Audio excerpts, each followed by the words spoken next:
What's happening, everybody, and welcome back to the True Gamer Podcast, a podcast hosted by two gamers for you, the true gamers. I'm one of your hosts, Eddie, along with my bro, the inverted gamer himself, Sheps. Bro, how you doing today? I'm doing good. I realised I didn't check if you were in focus. Yeah, I looked and I was like... and then I realised I don't know if you've pressed record on the things. Have you pressed record? Well, they won't know if I haven't. And I won't know if we have or not until we finish this episode. So there we go. Well, we got the audio going. So you asked for it. It's another on a black screen. Totally planned. Alpha's just like, yay! Except if it's not, then yeah, it's that. No, I'm pretty sure I hit record. Pretty sure I record. Fingers crossed. How you doing, bro? I'm doing good, man. I'm doing good. Life's been okay. Got a bit of gaming done yesterday. Final Fantasy 16 came out. My Weeb. first... I know! Weeb. Look at this Weeb in his Weeb games. Vit has been giving me so much shit on Twitter. Good. So much. He's been relentless. The guy is non-stop, just constantly like... No, you're not getting out of this. You're not getting out of this one. You're gonna take it. He's kind of like, surely you lost a bet to Sheps or something. Surely you're being held hostage in a bunker somewhere. Blink twice if you need help. And I'm like, it's actually me. It's actually me. I chose to do this. Are you enjoying it? Is the impression. Mate. Good. Mate. Benedicta, 11 out of 10, I should say. She just... I don't know any of the current... She is a 16 waifu. I'm just going to search that and see what... It should be up there for sure. She's a dominant in the game in more ways than one. Okay, she's a dommy mummy. She's very, very much. And the energy she's giving off is very dommy mummy. And I'm here for it, I have to say. I'm here for it. This isn't a spoiler, so I'll just go into it. There's a part of the game. This is like first 3 hours of the game. She's just standing at the edge of a castle. Okay. And then... Keep with me here. Yeah. She just starts thinking about a time that she had sex with a guy. Yeah. And then it stops, and then the game continues, and I'm like... This would be a cool place to get railed. Oh, thanks, game. I'm like, wait, hold on a second, what? Final Fantasy does strange things. That one's pretty weird. Yeah. But I mean, there are some odd moments in Final Fantasy. That's just a thing. I can believe it. I'm really looking forward to... I mean, you saw that fan project. We're doing Weeb Talk. Be right back. Weeb Talk. You saw that fan stuff for the FF9 remastered type project. That's all fan-made. Which, for the record, I really appreciate everybody tweeting at me and letting me know about it. Trust me, I know about it. In fact, I think we talked about it a couple of months ago. I mentioned it. I was talking about like, here's a tweet. There was like 45,000 retweets and stuff. Like, it's a really popular project. By the way, it looks amazing. But if either that gets remade and I have to pirate it, or they actually remake Final Fantasy 9, hoping you'll get to play it, because I think it's by far the best FF game out there, and it would then make it new enough for you to actually play it. I was thinking, you should play Final Fantasy X, and then I'm like, wait, that actually came out on the PS2, and in my head it's like, oh no, it holds up, and it does hold up when you think about PS2 games. Do you know what I mean? Like, it's just not, it just isn't the same. But I'm glad that you're doing a Final Fantasy. That's cool. As I said, like, I didn't know, for those of you guys that don't know, for those of you guys living under a rock and listening to this podcast, I've never played a Final Fantasy game before, and I was never even interested in a Final Fantasy game before. Other than, I mean, all I ever heard was there's these ridiculously, sometimes huge-looking men, and then these thirst trap women in them, and I'm like, cool, that's the end of that then. And I'm like, thirst trap women and dudes with big swords. That's like you. Right. That's Final Fantasy wrapped up. And this one doesn't deviate from that formula, but for some reason, maybe it was those big. There's like a Titan, there's like a Phoenix, there's these big like monsters. I was like, this looks amazing, and that just sucked me in. I'm really here for it now. The intro, the music was god tier stuff. I was like, oh my god, my ears, they're crying from how great this soundtrack is. Yeah. I mean, well, unironically, I haven't played Final Fantasy 9 this year, but Wames played it. Yeah. I caught some of his stream, and I think he played like a somewhat touched up remastered, not remastered, but touched up, like a modded version, maybe. Maybe it felt like it had better textures than I remembered, and I remember it with like rose tinted glasses.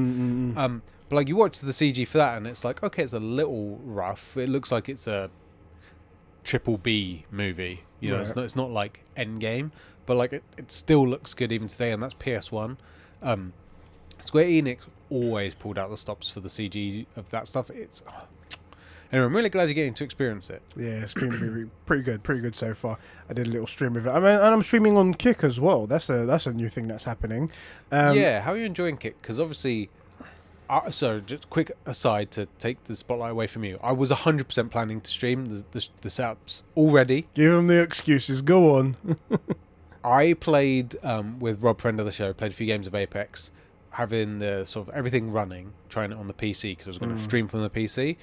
2 games in, I'm literally drenched in sweat. And there was a point where, like wet soap, I like squeezed the controller and it popped out of my hands. Oh. I was dripping in sweat. So, boys, streams probably starting in September.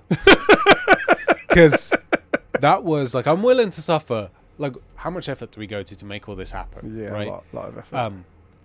I'm willing to suffer to make it happen. I'm not willing to actually pass away. Well, look, I'm a fake gamer. I'm not dedicated. That's why. I'm planning that maybe possibly in the budget we get an AC unit up here. Yeah, Obviously, only half of it would be taken out from what we get from Patreon. Half it would be mine because I do use this place for myself and stuff like that. Oh, you mean like a wall-mounted thing? Yeah, one of those ones that like the units outside runs off of mains and stuff like that. Yeah. So it'd be a full powered one, and then maybe you can take this one and you can use that. Yeah. Then we need enough Patreon money to afford my Lecky bill. That's 2 Lecky bills running AC. That's a good point.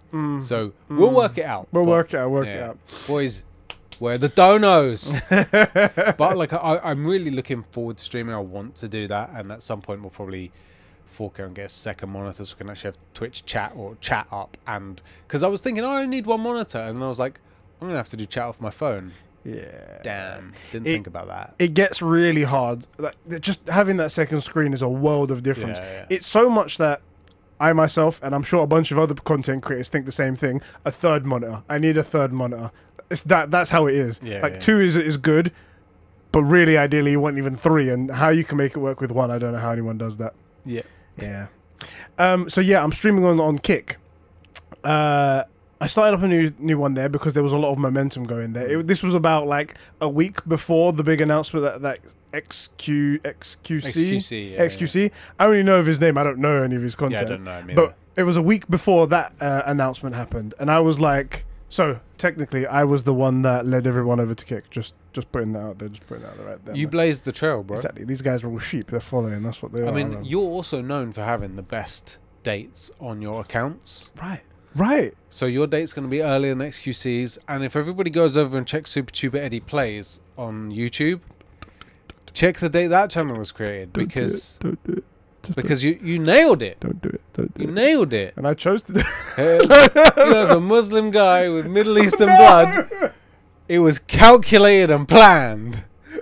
You don't understand how bad that was the day that I did that You didn't even realise stream. it as well, and then people were like, "Oh, bruv." What it was literally I was meant to do it the day before, and then it slipped my things happened in life, and I was like, "Don't worry, I'll do it tomorrow." No one even knows the channel exists yet. And then I did it the next day, and they're like, "You know, it's September 11th." I'm like, "Yeah, September. Why don't I know?" Oh, it's 9/11. God damn it. God, don't. Anywho, streaming in fairness to you, it's actually 11/9. True. That's how real dates are done. Facts in the civilized world. That's right. 11/9. It's not a bad date at all.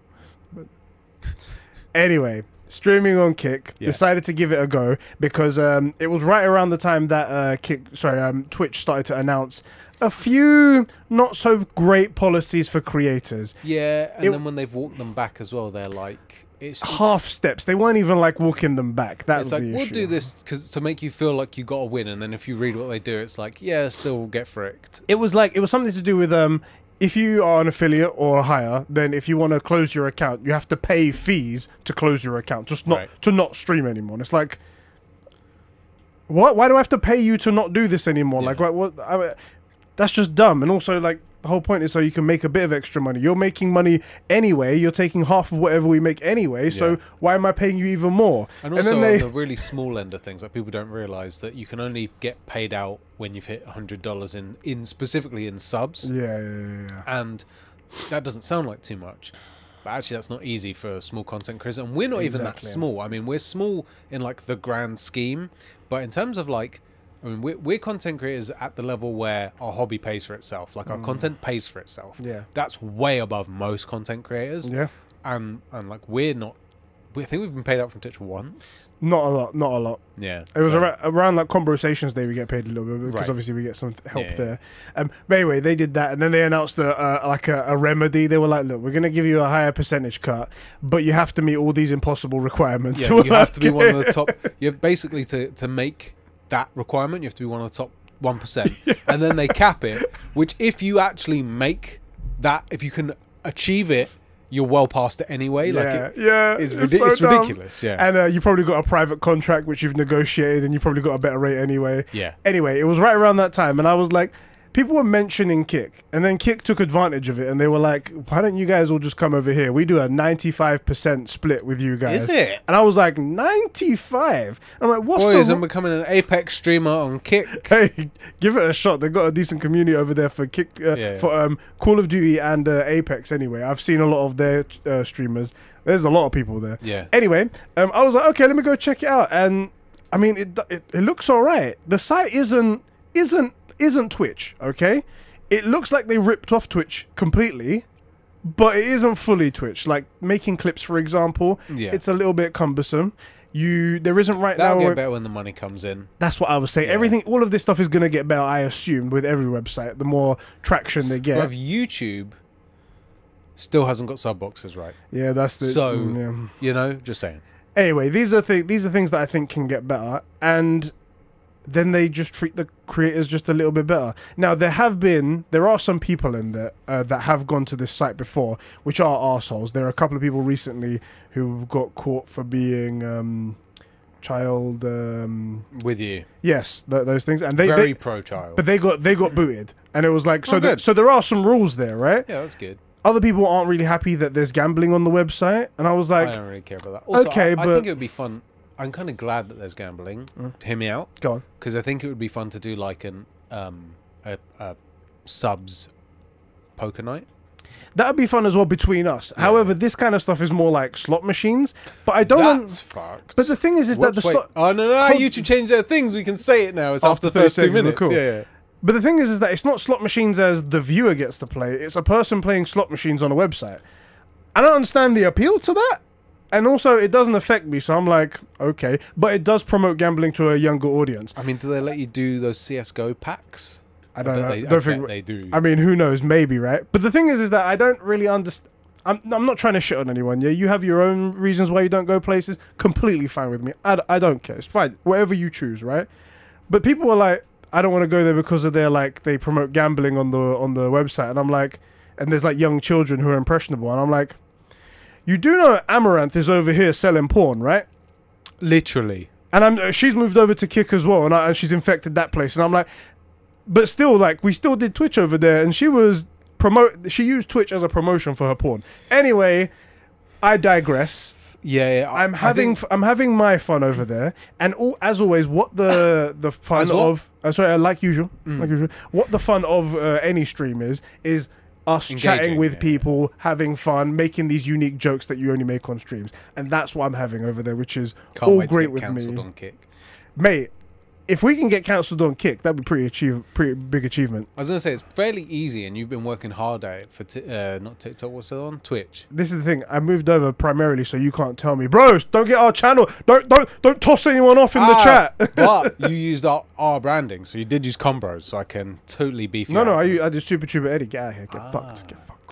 Cool. Well, before this goes live, we need to make the Conbrosations just so we have it. So no one takes it. Yeah, we definitely need to do that, and I'll make a Sheps one as well, I guess. Just so that we've got them, just in case. Yeah. Do that before you edit this. I beg you. Yeah, I mean, I think I've seen some screen caps of people like moaning about it, content creators going, "Oh, this is no good." But like, first of all, you can deal with it, right? And second of all, if chat's like going a million miles an hour. Everybody's sort of in on the joke weirdly, and then no one's expecting you to interact with, the Flash writing like a movie essay in your Kick chat. So that stuff will grow as it develops.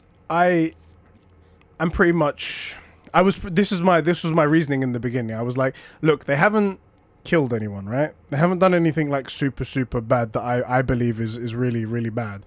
So I think with the better creator treatment that they have over there, we could easily all move from Twitch and go over to Kick, reap the benefits of having a better creator system, and make that place better.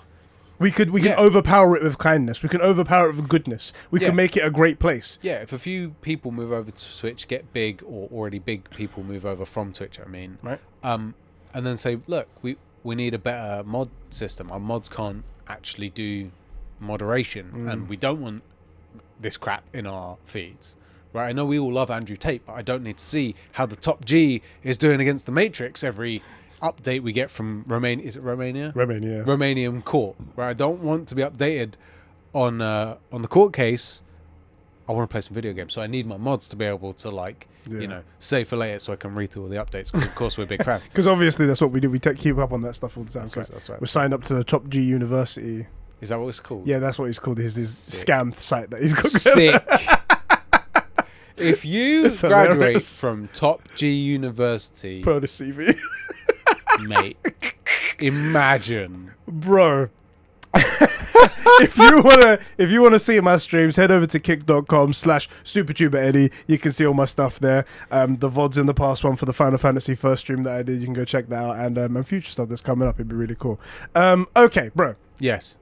First of all, before we get started, let's thank our bros, our super bros who support us over at patreon.com/Conbrosations, who keep us going, these lights, these mics going, and these cameras going. That's a lot of going. It's a lot of going. They are really good at going. In fact, they're good at coming as well. Our bros, Isak the Ultimate. Suck. See? My Juicy Left Nut, Sabine from Smallville, Mikey T, the Gamer Giant, Jim Heim, Sean, insert nickname here, Gamsmaster, the leader of the Empire, the fearless one, the great Lord Vader himself, step cousin, who isn't really that important, but you know, he likes to be around, he likes to make sandwiches for people. Gets invited to the family barbecue. Yeah, that's why we bring him, really, just to be like having no one's noticed he's still on the email list, and he's not going to bring it up, you know. So did you guys know that how does he always know we're having the barbecue? My God, did you mention it? No, we planned it to be 3 hours away from his house, and he still turned up. He's getting rinsed so hard. And all he ever does is like be nice. And, all he ever does. It's nice to have you, bro. Gabs Master, thanks so much, bro. What was I gonna say? Oh yeah, bro. Just a quick aside, since we're talking about Super Bros and stuff like that, do you know we've got a bunch of guys coming to EGX this year? Yeah, I saw. So many people are like making the trip from their respective countries to come down, coming from Iceland, coming from Sweden, coming from all kinds of places, and I'm getting really excited because this could be like a massive do. I really want with the gamers all to be on the same day though. You know, right. I mean, so I was like, "Oh, I'm coming down on the Friday, bro. We'll be there on the Saturday and the Sunday." It's only Chris that's being an idiot and coming Friday, fucking loser. But everyone else is like, "I'm gonna go Saturday and Sunday." Don't pause you there. Let's focus on Chris. Spotlight. Right. Silence. Spotlight. Chris came to freaking Comic-Con. Yeah. We bumped into him, and he just disappeared for 2 days. I think he was there twice, and I saw him from all of 2 minutes. Where I was just like, we're just gonna find this thing, and then we're gonna go and like meet up with Ed and get some food. I think is what the plan was. Then we're gonna go and tour. And he goes, all right, cool. Me and my brother are gonna go check this thing, and then just never responded to us. Pulled a Yoda. He just disappeared into his clothes and watched this. He just, you know that meme of the guy that goes, and then like fades out. That's it. Fucker. God damn it. But anyway, lots of guys coming. I'm really looking forward to it. I hope EGX is great this year. Yeah. There are a lot of games coming out at the end of the year. If they're willing to do advertisement at the UK's biggest gaming event, then it should be pretty cool. Bro. Yes. Today's topics include lots of stupid things said by both PlayStation and Xbox in the FTC injunction that's been going on. The first day of it was yesterday, and there's a bit more stuff going on today. I heard the stupid things you said. I obviously keep a fresh thing so I can get my reaction here. You're gonna you're gonna lose brain cells. You're gonna lose brain cells. Perfect. I can afford to do that. Oh yeah, of course. Yeah, of course. Yeah. You're gonna drop down into minus digits. Yeah. Also, Xbox have got new hardware coming out. Not exciting, trust me. It's not gonna be exciting. And the Xbox and Bethesda showcase showing off the upcoming Xbox games and Starfield. The big old direct that was done pretty much a day after we posted our last podcast, but I thought it'd be good to mention it. Yeah, where we just shredded it, and I predicted how bad it would be. Listen. It wasn't that bad, okay? I know, I saw some of it, and we were so bad. We were like pretend like we didn't say anything bad about it. We thought it was going to be alright. I've anyway. called it since the beginning. It was going to be great, yeah. I've said, obviously, the pedigree of the company making it, right? Like, just they made all the Fallouts, New Vegas, all of that. I mean, different teams, but besides the point, right? You know, just the length of time they've been making games, Xbox exclusive. You know, one of the big names, one of the big brands. We actually got a few comments on that video the day after the direct happened. Sick. And he was like, "What are you guys talking about? What are you guys?" We were like, I swear I watched the thing and it was great. I'm sorry. We were just this was posted the day before. Look, we predicted this was it was a shit prediction. I'm sorry. Anyway, so Xbox did their showcase first. We're going to do everything in order, and I'm going to rattle off the things that happened for us to discuss right here. Okay. All right. So first things first, they opened up with Fable. Yeah. However, it wasn't really anything. It was a CG trailer. So let me be specific. It was in-game footage. It wasn't gameplay. Right. It was in-game footage. While they had used the in-game render engine to render that thing, I'll accept. No problem. Yeah. However, it was not gameplay. Correct. And for some reason, Ryan McCaffrey from IGN, big old Xbox guy, he decided to come out and be like, look, you guys just don't understand that this is like gameplay. This is how advanced tech has become over at Playground Games. And then I replied to it, unfortunately for him, fortunately for me, the tweet goes viral. I'm like, no.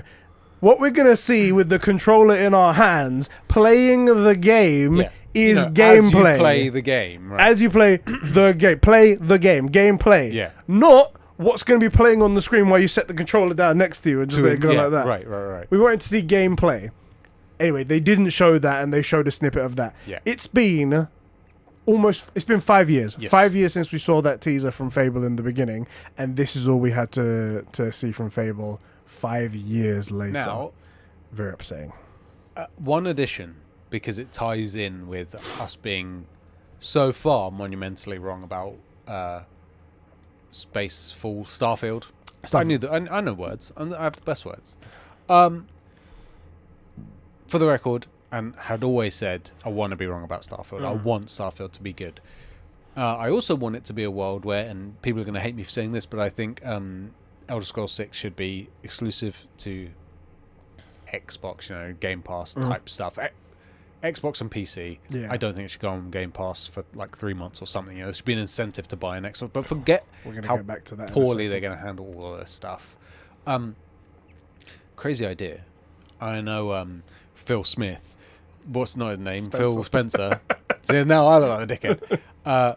Will disagree, but actually, I think if you bring out, I don't know, let's say 3 games, call me crazy, but like Starfield. For a gaming platform? Ridiculous, but go ahead. The idea that having 3 bangers exclusive to Xbox wouldn't somehow help you catch up on the level that it looks like Starfield will be, on the level that Fable can be, and on the level that Elder Scrolls 6 could be. Those 3, if you don't mess it up, and for the love of God, take Halo away from 343, what are you doing? What are you doing? Right, suddenly, actually, you have a catalogue of games there, plus all the big catalogues. So you got 3, 4 heavy hitters, a few with some pedigree. So Elder Scrolls and Halo, take it away from 343. Seriously, what are you doing? Right, you get that into someone capable's hands, and then you got 2 with pedigree. You got Fable, Elden Ring, no, not Elden Ring, Elder Scrolls, 3 with pedigree, and then a brand new, like, really genuinely cool piece of kit, right? Cool project.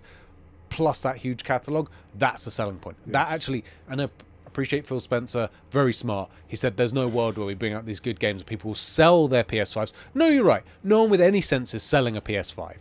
You'd have to be actually Why would a you vegetable. abandon everything that's great coming from another console just Right. because you've got one other game over here? The Right. idea is to get more people Yeah. to you. Yeah, as and that's- well. He's so media. I hate it Yeah. because he said specifically that in a world that doesn't happen. You're right, that doesn't happen. But what might happen? People actually buy your console, and if there's a reason to get it, they'll actually buy the Series X. Yeah. You know, Do you mind if I? Oh, sorry. Finish your thing. Is that just a summary that Go on. a few good games actually would be useful for Xbox, would be a good thing, and if they can come out the way it looks like Starfield is looking, Yeah. amazing. And I do think they should be exclusives. Gives me a reason to get an Xbox. I want to live in a world where I need both, Yeah. and also have a Agreed. PC for my taxes and Minesweeper. Every now and again, when your kid wants to play on MS Paint, you know. stuff like Exactly. that. Take one. I want to take one step back because I've messed up the order that I was going to Cool. do this in. I was going to say the Xbox Showcase, just the Xbox Showcase, not the Starfield one and whatnot. Yeah. Wasn't too bad overall. Like it was a solid like C plus, right? There was, like I said, there were the issues where it's like, oh, this isn't actually gameplay, and it's a Yeah. game we've been waiting forever. Yeah. We haven't seen anything from X game, and everything that we have seen, and pretty much Xbox has shown all of their cards here, and not any of them really were striking. There were nothing really interesting in there. The only thing that was interesting was Starfield at the Yeah. end. Like even Avowed. Do you remember Avowed was teased one Yeah. point with like these arrows flying through the sky, and then do, there was this yeah. guy that had this like magic It in his looked hand. very cool. I was like, ooh, I'm looking forward to this. This Very is Lord kind of. Lord of the Rings, but if it doesn't suck. I was thinking like a darker Skyrim or something. Yeah, I was yeah, like, yeah. oh, this is gonna be great. Turned out to be absolute crap, and I was like, so what was the whole point? The only thing that brought that thing up to a C plus, maybe even a B, was Starfield towards the Yeah. end, and that was the only thing that was disappointing about that. It makes me... Sorry. I said, but overall, there was like good games there. Like I'm gonna mention them over here, and you're gonna hear about them. But some of them were like we didn't get to see gameplay for games that we haven't seen forever, and some of the games that were revealed turned out to not be as good as we first thought they were. Yeah. And then everything was just sort of held up by this one game at the end, and that was it. And that was unfortunately how I felt about it. But however, it was miles better than the PlayStation presentation, which is the big takeaway because they were like 2 days apart. I was like, PlayStation, you fucked things up. This is Xbox right here. The thing that I sort of stands out to me about the two is that PlayStation can afford to mess up because it has just this generation some of the best, or I guess tail end of last generation, this generation, the best games ever made. Right? It's got the 2 God of Wars. It's got the 2 Last of Us is. It's got Ghost of Tsushima. It's got Spider-Man. I mean, like, what more do you need, right? I mean, that alone is enough to beat the last 2 generations of Xbox. Yeah. I don't understand Xbox's play. I don't understand what's the point of spending all this money to try and stay in the space when, like, they don't seem to know what they're doing. Like, Nintendo know exactly what they're doing, and that is that they're making family games, right? And they're printing money doing it. And Sony's making first-person story-driven RPGs. Third-person, sorry. Story-driven RPGs. I'd say more their genre, while that is true, that does apply to me, but I think more their genre is high-quality cinematic games. Yeah, sure. That's sure. what their thing Yeah. is. And generally in that, like, action-adventure sort of space. Yeah. And Xbox is just having as many games as possible on it of all different types, all different levels, mostly crappy, mostly C and below tier games. But their thing is that it's cheap, but is it cheap if you spend a small amount of money very often for not a lot? I don't think that counts because this is cheap. Everything they're doing is reeking of desperation. That's the issue. Yeah. If something comes out with confidence, or something comes out and it's like beating its chest, it can sell. Their thing comes out and it's like, please do something. Yeah. Please buy our stuff. Please. We're really struggling over here, and that desperation comes through. It's like getting a needy boy. It's like if you're a girl out and you're looking for some guys, you're looking for the confident one, you're looking for the nice one, the one that's a bit more like charisma with him. You're not gonna go for the guy who's bumbling over himself. It's just not the way it is. Yeah, the thing is as well is like no one on our end, which isn't actually Sony ponies, we're like genuinely neutral. Yeah. Actually looking at for good games. We all saw Redfall and went, yeah, that seems like the sort of thing they would do. Can't believe that got through QA, but that seems like an Xbox type of thing. I think I'm just going to throw this out into the world in the hopes that it manifests it, that if Starfield is actually what it, in our wildest dreams, what it could be, what we thought Cyberpunk was going to be, but it actually comes out, it's ready. I think, and if they know that, right, like they look at it and go, we've never made anything like this ever before. I haven't seen anything like this since Halo 3. Right, like something that really grabs us, where the devs are like being told off because they're just playing the test games, which is one of the things that happened with Nazi Zombies, right? The whole company was addicted to playing it as a side project, and they were like, we should put this in the game. When you get something like that, you just know you've hit something. Let's say it is that good. What they need to do is pivot and go, guys, this is coming to Game Pass, but not for the first 3-6 months. We can't afford. We've looked at the numbers to bring you games like this. We cannot afford to bring it to Game Pass day and date. I know that's what we've promised you, but when you play this, you're going to realize what we're offering. And to keep this up, we've got to ask you to pay for these games. I'm sorry that the Game Pass model, as we hoped to make it work, didn't work. We gave it 5 years. We can't do it. It's going to make a lot of people upset. They're going to get more hate than they've ever got, and whoever says that is going to get death threats. All of that stuff. But 2 years down the line, when they're making more games of that caliber, when Fable comes out and it's good, when Elder Scrolls 6 comes out and it's good, when they take Halo away from 343 and it comes out and it's good, right? When a new project comes out and it's good, people are going to go, man, that guy made the right choice, and suddenly Xbox is competes. But you can't just say it now. You've got to have a catalytic event. I think it's never going to happen. But I agree. The only way for that to work is that it needs to be a big enough of a catalytic event. However, I think it's never going to happen. Xbox is too far gone. That would be the death sentence for them. They would be done and out, and no one would ever remember them ever again. Which would suck. I don't want them to go away. I want them to make great games like hopefully what Starfield is.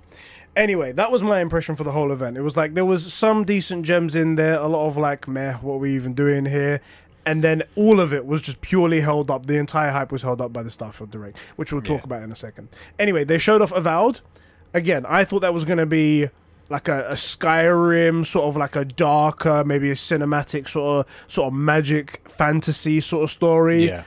Completely bullshit. It's like bright colors and like cartoony almost at some points. No voice protagonist. You can't even see half of his face all the time. I was like, this is very far off from what I need to be, and also the graphics look quite awful as well.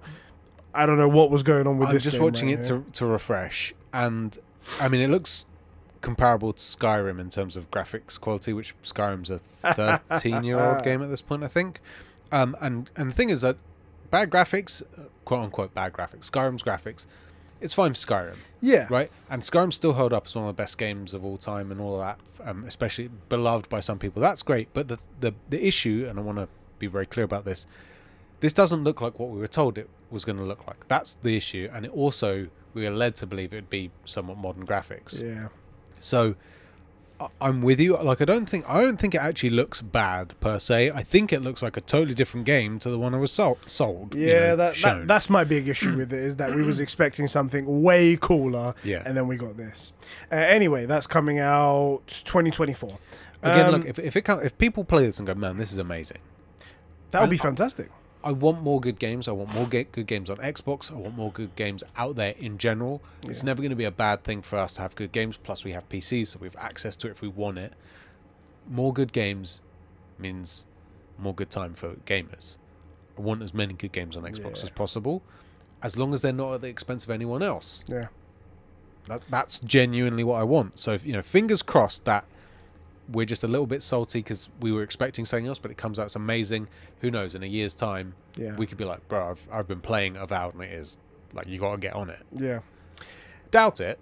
They touted it highly as well. The next game they showed off was Clockwork Revolution. This is another first-party game from In Exile Entertainment. I sent you a link on Discord. I sent you all the links over there. Oh, cool. They'll probably come through one by one. This is a steampunk RPG. I'm invested already. Right? Honestly, this looks great. This looks You'll have to try actually to ruin fantastic. this. Yeah. Let's have a look. I looked at the trailer and the whole time my mouth was agape. I was like, oh my god, there's like a time aspect to it as well. I dig this. There's like a shifting back and forth. This feels very A hint of horror every now and again. Carnival Row on I didn't Amazon see Prime. it, no. I only saw the first season. It was very good. Yeah. This is very reminiscent of that. This looks fantastic. I don't think they gave a release date for this one, but it looks so cool. I love the steampunk aesthetic. I love steampunk. The back and forth time travel that they're doing there, the time jumps back and forth. This looked absolutely up my thing. It was very BioShock Infinite sort of feelings to it. Oh my god, this looked so good. This was one of the highlights of the entire showcase for me. This looks outstanding. Yeah. I see. This is the thing. This is the sort of game where no one's going to tell me if this comes out as I would hope it would. No one's going to tell me, oh, you're supposed to be a Sony opponent. I don't give a shit. I want to play good games. I genuinely don't care where they are. I mean, you guys, how long have I been banging the drum for Halo? Yeah. Which, by the way, when are you going to freaking finish those? I don't play shit games. You were gifted the Master Chef collection as well, I was. And you haven't got your Gordon Ramsay on at all. No, not once. Is he in Master Chef? Gordon Ramsay? Yeah, I think so. Yeah, cool. I think so. I don't know. He's the biggest name in cooking. Surely he's the Must be, right? The next game they showed off, Forza Motorsport. Uh-huh. The next game they showed off, Flight Simulator 2024. Uh-huh. The next game they showed off... Will Flight Simulator brick people's Xbox Series S's? Perhaps. I mean, it's not big of a high requirement. This is the thing. Those two games, anytime there's an Xbox showcase, you can always count on there being a Forza game. You can always count on there being a Forza game. There's no reason for them not to, isn't it? Or an update to Flight Simulator or something like that. It's just one of those things that just doesn't interest us in the way that they think they're getting interest. In fairness, it doesn't interest us. It's true. It doesn't interest us. However, it's not moving the needle. People who are like, no, it's their life support, isn't it? That's why they always do it. It's what it is. It's that they're good high quality games that come out and they get like an 85, 90 on Metacritic, and then they get to say we've got a 90 game. That's what their thing is. And I'm like, cool. See, there are 90s on Xbox. Yeah, but I'm like, but don't you want to have something that moves the gaming landscape? Yeah. Like, Last of Us Part 2, where they come out with good games and people sell their PS5s and buy an Xbox. It's true. What's the point in even trying then? Like, Last of Us Part 2 was like... That makes me so angry. Genre defining. I was like, my God, how... We're doing this in video games? Twice. We're doing this? They did it with The Last of Us. Yeah. And did it again with The Last of Us 2. And I'm like, that's what you should be aiming for. Not, let's just pump out another racing game, and then we can get another 90 under the belt, and then we're like, yeah, look at that. We've got also 2 90s in the year. The thing as well is that they try new things. So, like, I remember, I don't know about you, I'm pretty sure I made a video on being so strongly against the Ghost of Tsushima no waypoint thing. You know, it's I think we were both strongly against it. Like, how are you going to get around and the island's supposed to be huge? We didn't know at the time. We're like, how are you going to do that? Yeah. They try new things, and then they only announce it when they know that it works. It's actually intuitive. I don't feel that we get much, if any, of that from the Xbox side of things. I'd actually really like to see them make something that goes up in flames, but really try something new. I'd give them credit for that. I really give... I say Xbox. Whoever makes it, I'd give them credit for it, right? Yeah. Instead, I feel like the Series S and X are very telling of the way Xbox develops games. They just sort of do the next one. And there's nothing necessarily wrong with that. But the last 2-3 times for PlayStation, they've changed the game a bit. So the PS3 had the Blu-ray. The PS4, they specifically made it with the PSVR in mind. The PS5 had the brand new SSD, and also, you know, the 3D sound and they tried the 6-axis and the DualSense. Like they're innovating in just the console. And I don't feel like we get that from Xbox. I feel like you pick up an Xbox controller, any other generation, but the last one changed a little bit, like 4% or something. You'd hand that to someone that played the original Xbox, and go, oh yeah, it's an Xbox controller. They're exactly. You give the PS1 and a DualSense to somebody, they're like, what is this? Yeah. What is this? Completely alien. So, you know, let's get a bit of innovation in there. Let's have some. A bit. Yeah, let's have some falling forward moments. Like, I think we don't get the DualSense without the 6-axis. Yeah. Right? And 6-axis was god awful. You know, like that thing was terrible. Like, why would I want to control my games That was this way? terrible. But they fell forward with it. They learned a lot of useful information. They got some data from the way it was used, and then were able to, like, as technology evolved, use that data. Like, let's get that in the game development. Let's get that in the concepts that they're willing to push. Maybe there is a type of game out there that, like, for example, Sony has cornered the market, right? Those adventure, third-person RPG type things, Yeah. movie-esque moments, amazing. Maybe they don't try and go head-to-head with them. I think they should do at least one. I think they should, yeah. But maybe it's those games like, you remember It Takes Two? Those, like, co-op games. And there's that one where you try and break out of prison as well. A Way Out. A Way Out. Right? Maybe games like that are the sort of game where Xbox can be the co-op place. Like one of, Halo, right? I'm gonna cut you off there. I'm so sorry. This is the fourth. Like. It's a good point. It's a good point. I get the point you're trying to make. You want them to try and like fall forward, try to make something new to try and add to the Good thing. summary. Good point, Ed. But you made 4 good points, but you don't need 4. Personal target. We're going to make it through a whole section. Let's see how long that lasts. It's funny because I've only recognized it because I've had to train myself from doing it so often. I'm like, wait, I'm doing this, okay. And seeing it happen in front of me, I'm like... It only happens to you. I'm like, how did we get here? And I'm like, oh no. I see what happened. I don't know how we got here or where we got here from. Ghost of Tsushima, like... What else did you go? You said something else in between. Then you went to... anyways, because you got a 4th. What was the next thing they showed, Ed? Senua Saga, Hellblade 2. Oh yeah, we were really interested. This looked actually very good. Now, it was a ups and downs. It was a plus and a minus, this one. It showed us a bit more gameplay. It was very good. I was listening to it with headphones and they had like this whispering because the idea is that she's like schizophrenic basically. Oh, okay. And she's got like voices in her head that all have conflicting ideas and she has to navigate the world through that. And then also the world looks like it's on acid, but is it in her head and also is the world quite weird and whatnot? I haven't played the first Senua's Sacrifice, by the way, just so you guys know. It looked cool. However, they pitched it as gameplay, and this was the gameplay. She was in like a, the extreme cave diving thing they do? Yeah. She was like that, crawling up. She gets out of the cave. She takes 4 steps forward, and then it goes into a cutscene. That doesn't count. I'm like... This is a Phil Spencer level of, like, technically there's gameplay involved in this trailer. Like, that's... Like, it's kind of insulting, to be honest. No, it's not kind of insulting. That's insulting, isn't it?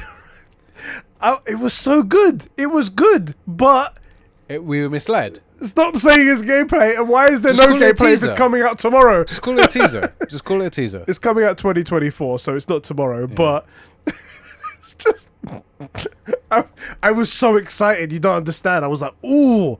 Wow, the way that the voices are talking, the way the place looks, it looks great. The movement animations look great. And there's no more gameplay. Like, that is just not the way it's supposed to be done. Just don't call it that. If there's 5 seconds of gameplay, it's not a gameplay trailer. That includes 5 seconds of gameplay. Look, it does look like this in-game, but it's not a gameplay trailer, it's a teaser. Look at this cool cutscene. You know?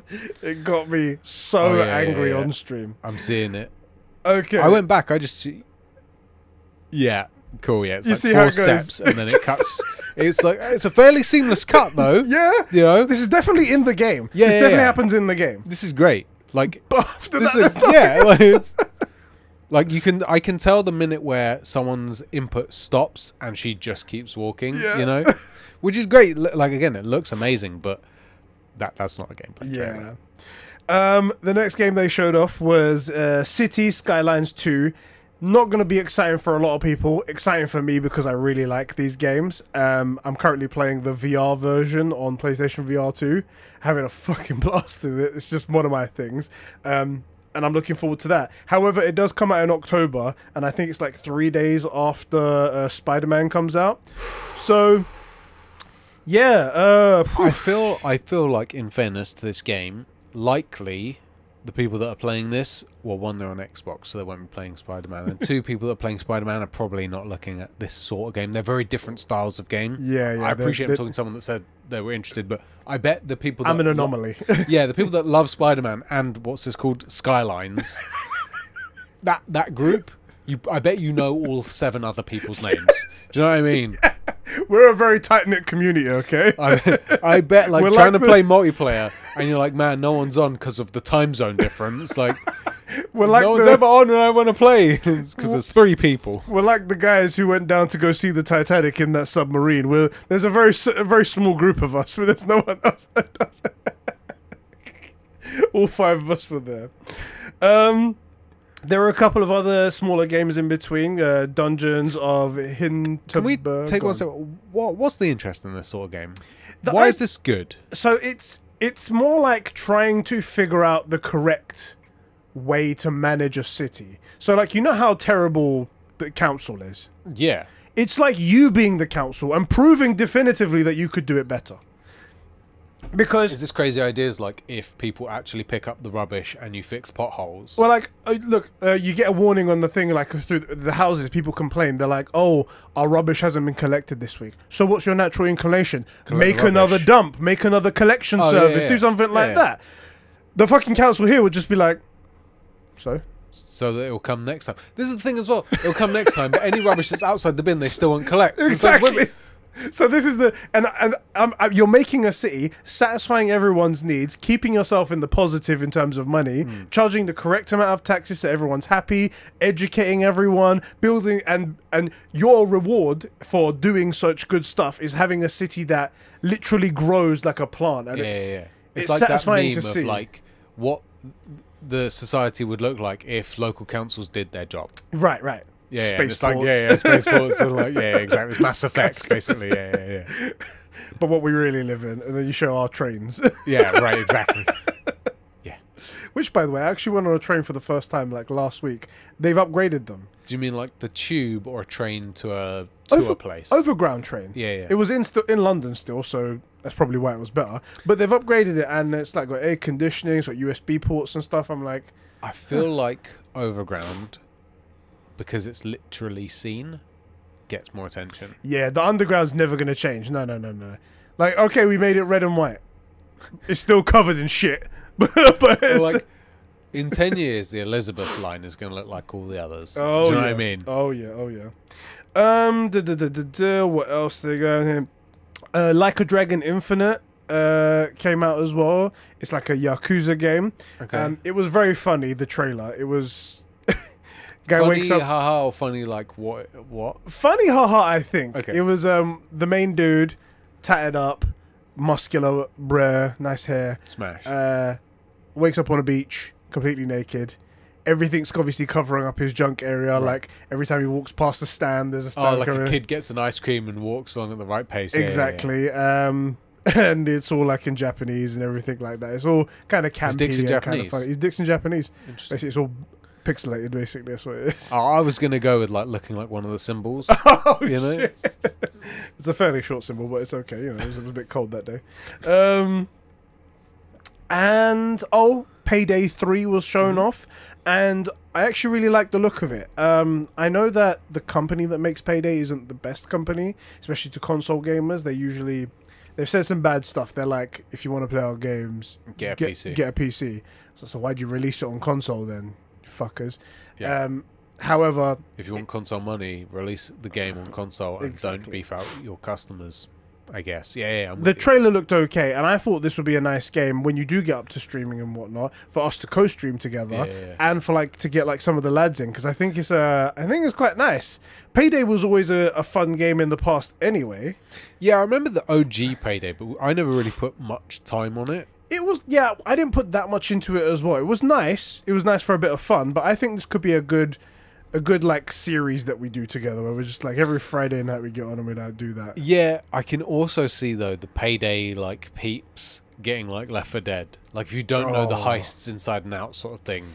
It can be like that. The only thing with this is that there's no like, or at least I don't know with Payday 3. With Payday 2, there was no like traveling to like lots of locations and someone gets left behind. This is all like, we go to a bank, we rob it. Okay, people make mistakes along the way, but that's how you learn, like how every other game is. And also, we'll be all friends and stuff like that, so we'll be able to... Mate, you said that until you mess up my heist. Mate. Persona 3 Reloaded. Yay. Mate, before you know it, you're going to be playing the Persona games, putting like 2,000 hours of your time into these things. I mean, I'm on track, right? I'm on track right now. It starts with the Final Fantasy, you know, and then it ends with like 400 hours of Persona 7 or whatever it'll be by that time. Don't tell Adam. Star Wars Outlaws, which... I keep seeing ads for that. The double S makes me really... Why don't they call it Outlaw? Star Wars Outlaw sounds better than Outlaws, in my opinion. Yeah, it's also because it's both at the end. Star Wars Outlaws. Yeah. It's just weird. It doesn't roll off the tongue right. Anyway, the first ever open world Star Wars game. I have to be honest, it looked good. It did. I'm extremely worried that my hopes are getting up there, because also I've seen some of the in-game. Yeah. And I do worry about calling it in-game. Just for the record, because we've seen previous iterations of in-game stuff that were that same section where they've done it until it worked, you know, and everything's and also it's very clear that these are sections of games. Like the clip that I saw was she gets onto a speeder, yes, and then goes past the thing, and then two speeders follow her. Right. That's a canned event, right? It's not like it's live happening with just there's a couple of enemies that come up. Well, I was gonna say that I think the clip that you might have seen might have been like a more cinematized version for like an ad or something like that for someone to show it off. But in this clip that I've just sent you here is the gameplay, and that clip is in there where they actually play it, and it's fairly fluid. I have cons for this though. So the pluses, let me say, in the plus side, it does look like it could be quite fun in terms of open world. Like the world looks pretty genuine and open and like lived in. Like there are people, there are aliens around, there are like structures around that look quite realistic. The slums feel dirty. It looks nice. It looks nice. And when you go into this like cantina looking place, this like diner looking place, it looks proper like a shady area with some shady characters. Yeah. It looks good. I don't know if it was because it was a gameplay and they were trying to show something off. The shooting from the main character, I'm watching it now, looked very much like nothing could hit her. And I don't know what that was. Maybe that was because it's a presentation, they don't want her to die. But it just seemed like she was just standing up going... At the beginning of... maybe it's just on easy. Yeah, that could be it. And like in all gameplays, the character's invincible when you're showing it off. Yeah. The character can't die. But it just looked like there was no... Oh yeah, I'm watching her like out of cover, aiming slowly. So in the very first mission for Jedi Survivor, when you go across a thing, like there's two stormtroopers that shoot you and they can't hit you. That was it. Yeah. That's what it looked like on that video, just in case you guys have played Jedi Survivor and you didn't know about that. Now, that was a canned event as well. Like you're supposed to fall off after that. Yeah. And also, it's Cal's fall from... You start the game, and this is the best way to do one of these time skips, in this place where you have all these friends and stuff, and then it all gets taken away from you. Yeah. They get separated or whatever. And now you're back to the Cal Kestis that you know or are getting to know because he has to build himself up and you get to go through that whole process. That's the way you do something like that. However, with a canned event like that... Yeah. Yeah, no, I feel also because it's supposed to be an open world. Yeah. So that's the... Now, my con points. The main character sounds quite annoying. Actually, I haven't heard her voice, and I'll have to listen to it in a... Her voice isn't too bad. I mean, like, it's not whiny you or already told me, anything. though, I hate women, so... That's a good point. That's a good point, and we have to talk about that as well. She's a... It's not so much that she's got an annoying voice, is that they get her to talk too often. So she does the thing where it's like, whoa, that was close, or like, hold on, and I'm just like... Yeah. But does she do the Forspoken thing, where she just talks over and takes full credit for magic that's obviously not hers, and... It's basically like that, unfortunately. That's the vibes I'm getting from it, and that's not what I like about it. Now, I have to say, Kotaku, the joke of a website that they are right now, they took people's criticisms for this as gamers, they just hate women. They just hate women. At least I do. And that is proof that we need more women in video games. Like, we don't have any, for example. Especially not on the Sony side of things. Right? Just none of them. There are none. Female-led games or what are you gonna do, man? No high-profile gay characters. Man, there's just not enough representation for women. No trans characters in that same game. No, none.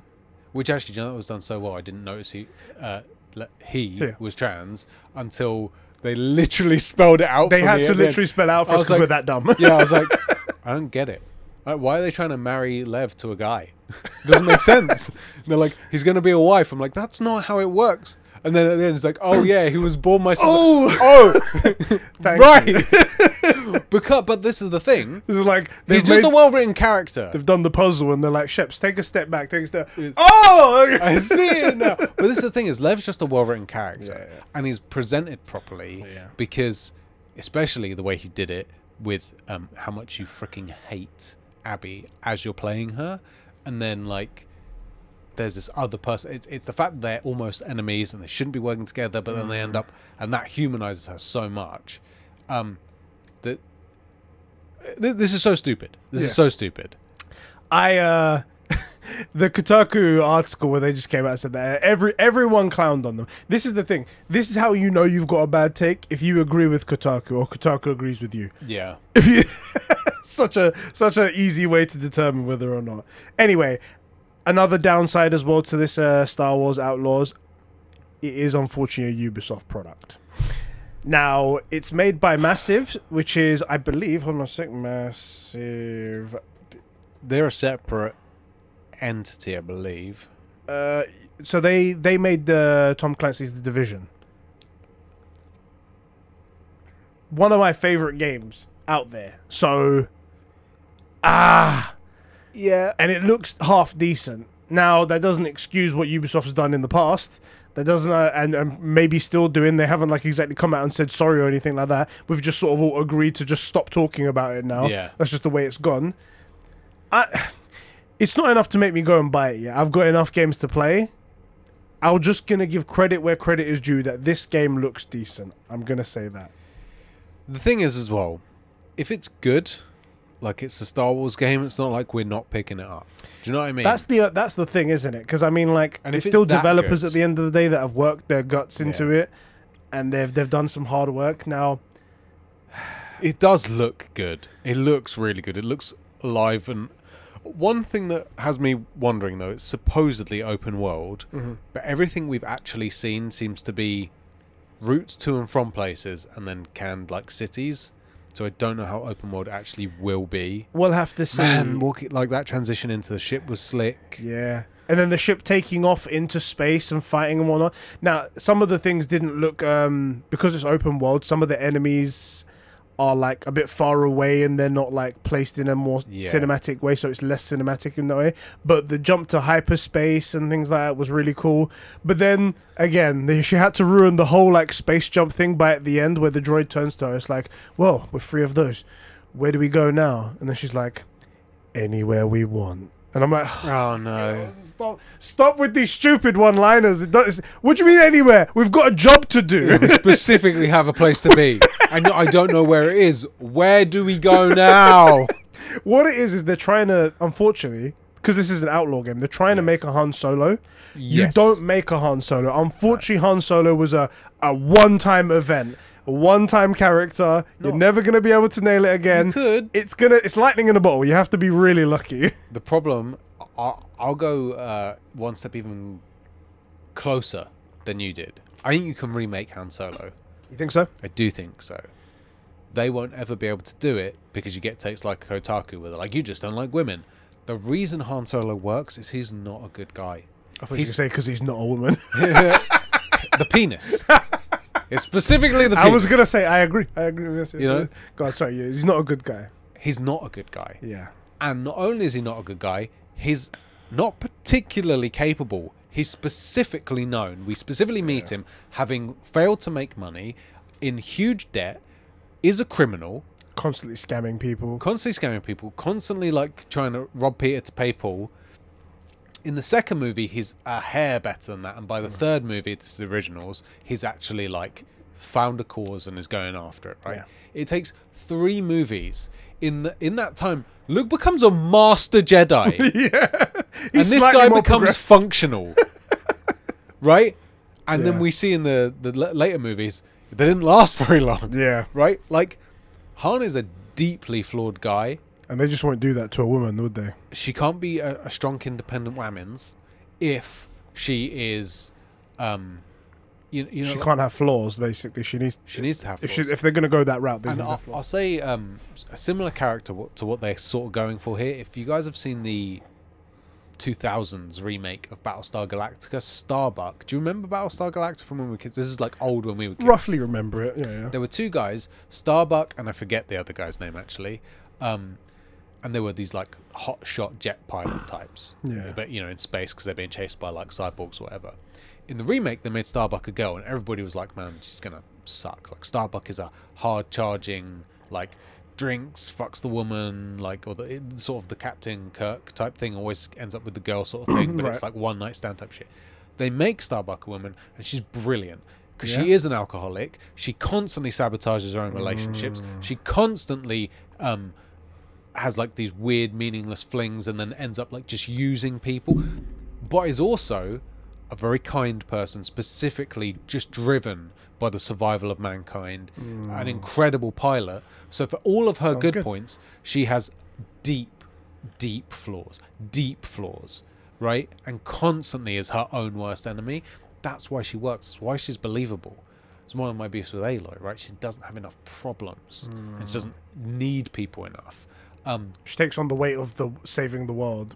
Right. But doesn't really struggle. Exactly. One of the reasons that Ellie's so good is, like, she's deeply dysfunctional. Like, it's not just that Joel doesn't want anything to do with Ellie. Ellie doesn't trust Joel for, like, most of that first game. But the whole point of part 2 was that she didn't trust him so much that at the point when he died... Spoiler alert. Whoa! To the point where he died, it was like... oh my god, I regret everything. I regret not trusting him at all. That now I'm stuck not trusting him, not having reconciled. Right? And, yeah. So like good characters, all good characters are deeply flawed. Thor, right? Like Thor in the MCU. I think one of the best moments. I hate the fat Thor stuff, but when he goes back in time and speaks to his mum, and she says like, "You're broken. You're not the guy I know. What happened to you?" Yeah. And he goes, "Oh, I'm fine." He goes, "Boy, I was raised by witches." I love that line. Like, I can tell you're my son. I know who you are. I know you're hurting. He's one of the strongest characters, and we always see him. Like, it's the emotional side that gets to him. Yeah. That's what makes him a cool character, despite having 2 of the worst movies in the entire franchise. Right? Like, don't you dare say anything Thor and the Dark World. And like, also the same with Superman. The stuff that we like about him is Clark Kent. That was what I really liked about this iteration, was just that it humanized him a little bit more than any other one. Right. There was definitely human moments in other movies, but this one made him so much more like, despite flaws, I'm still going to be the good guy. And that was the message that I really liked. It was like, even you could be a good guy. Yeah. Even your flaws, you can still be good. Right. And anyway. and getting back to Star Wars, they sort of tried that in Rogue One. Your favorite with Jyn Erso, but the problem is she just switches in the movie at one random point and goes, "Oh well, we have to do it. Yeah. We have to save the Republic," or whatever the frick it is. I've wiped that movie. That guy is 0 for 2 right now. He made Rogue One awful. With some good bits, don't get me wrong. The last 5 minutes. Well, there's some good characters in there. Like K2SO's a brilliant K2SO's great. What was the main bad guy's name that's played by that fantastic actor? Oh, no. He's brilliant. He's a so fucking great guy. Mads Mikkelsen's character as well was so good. There's some good bits in there. Yeah.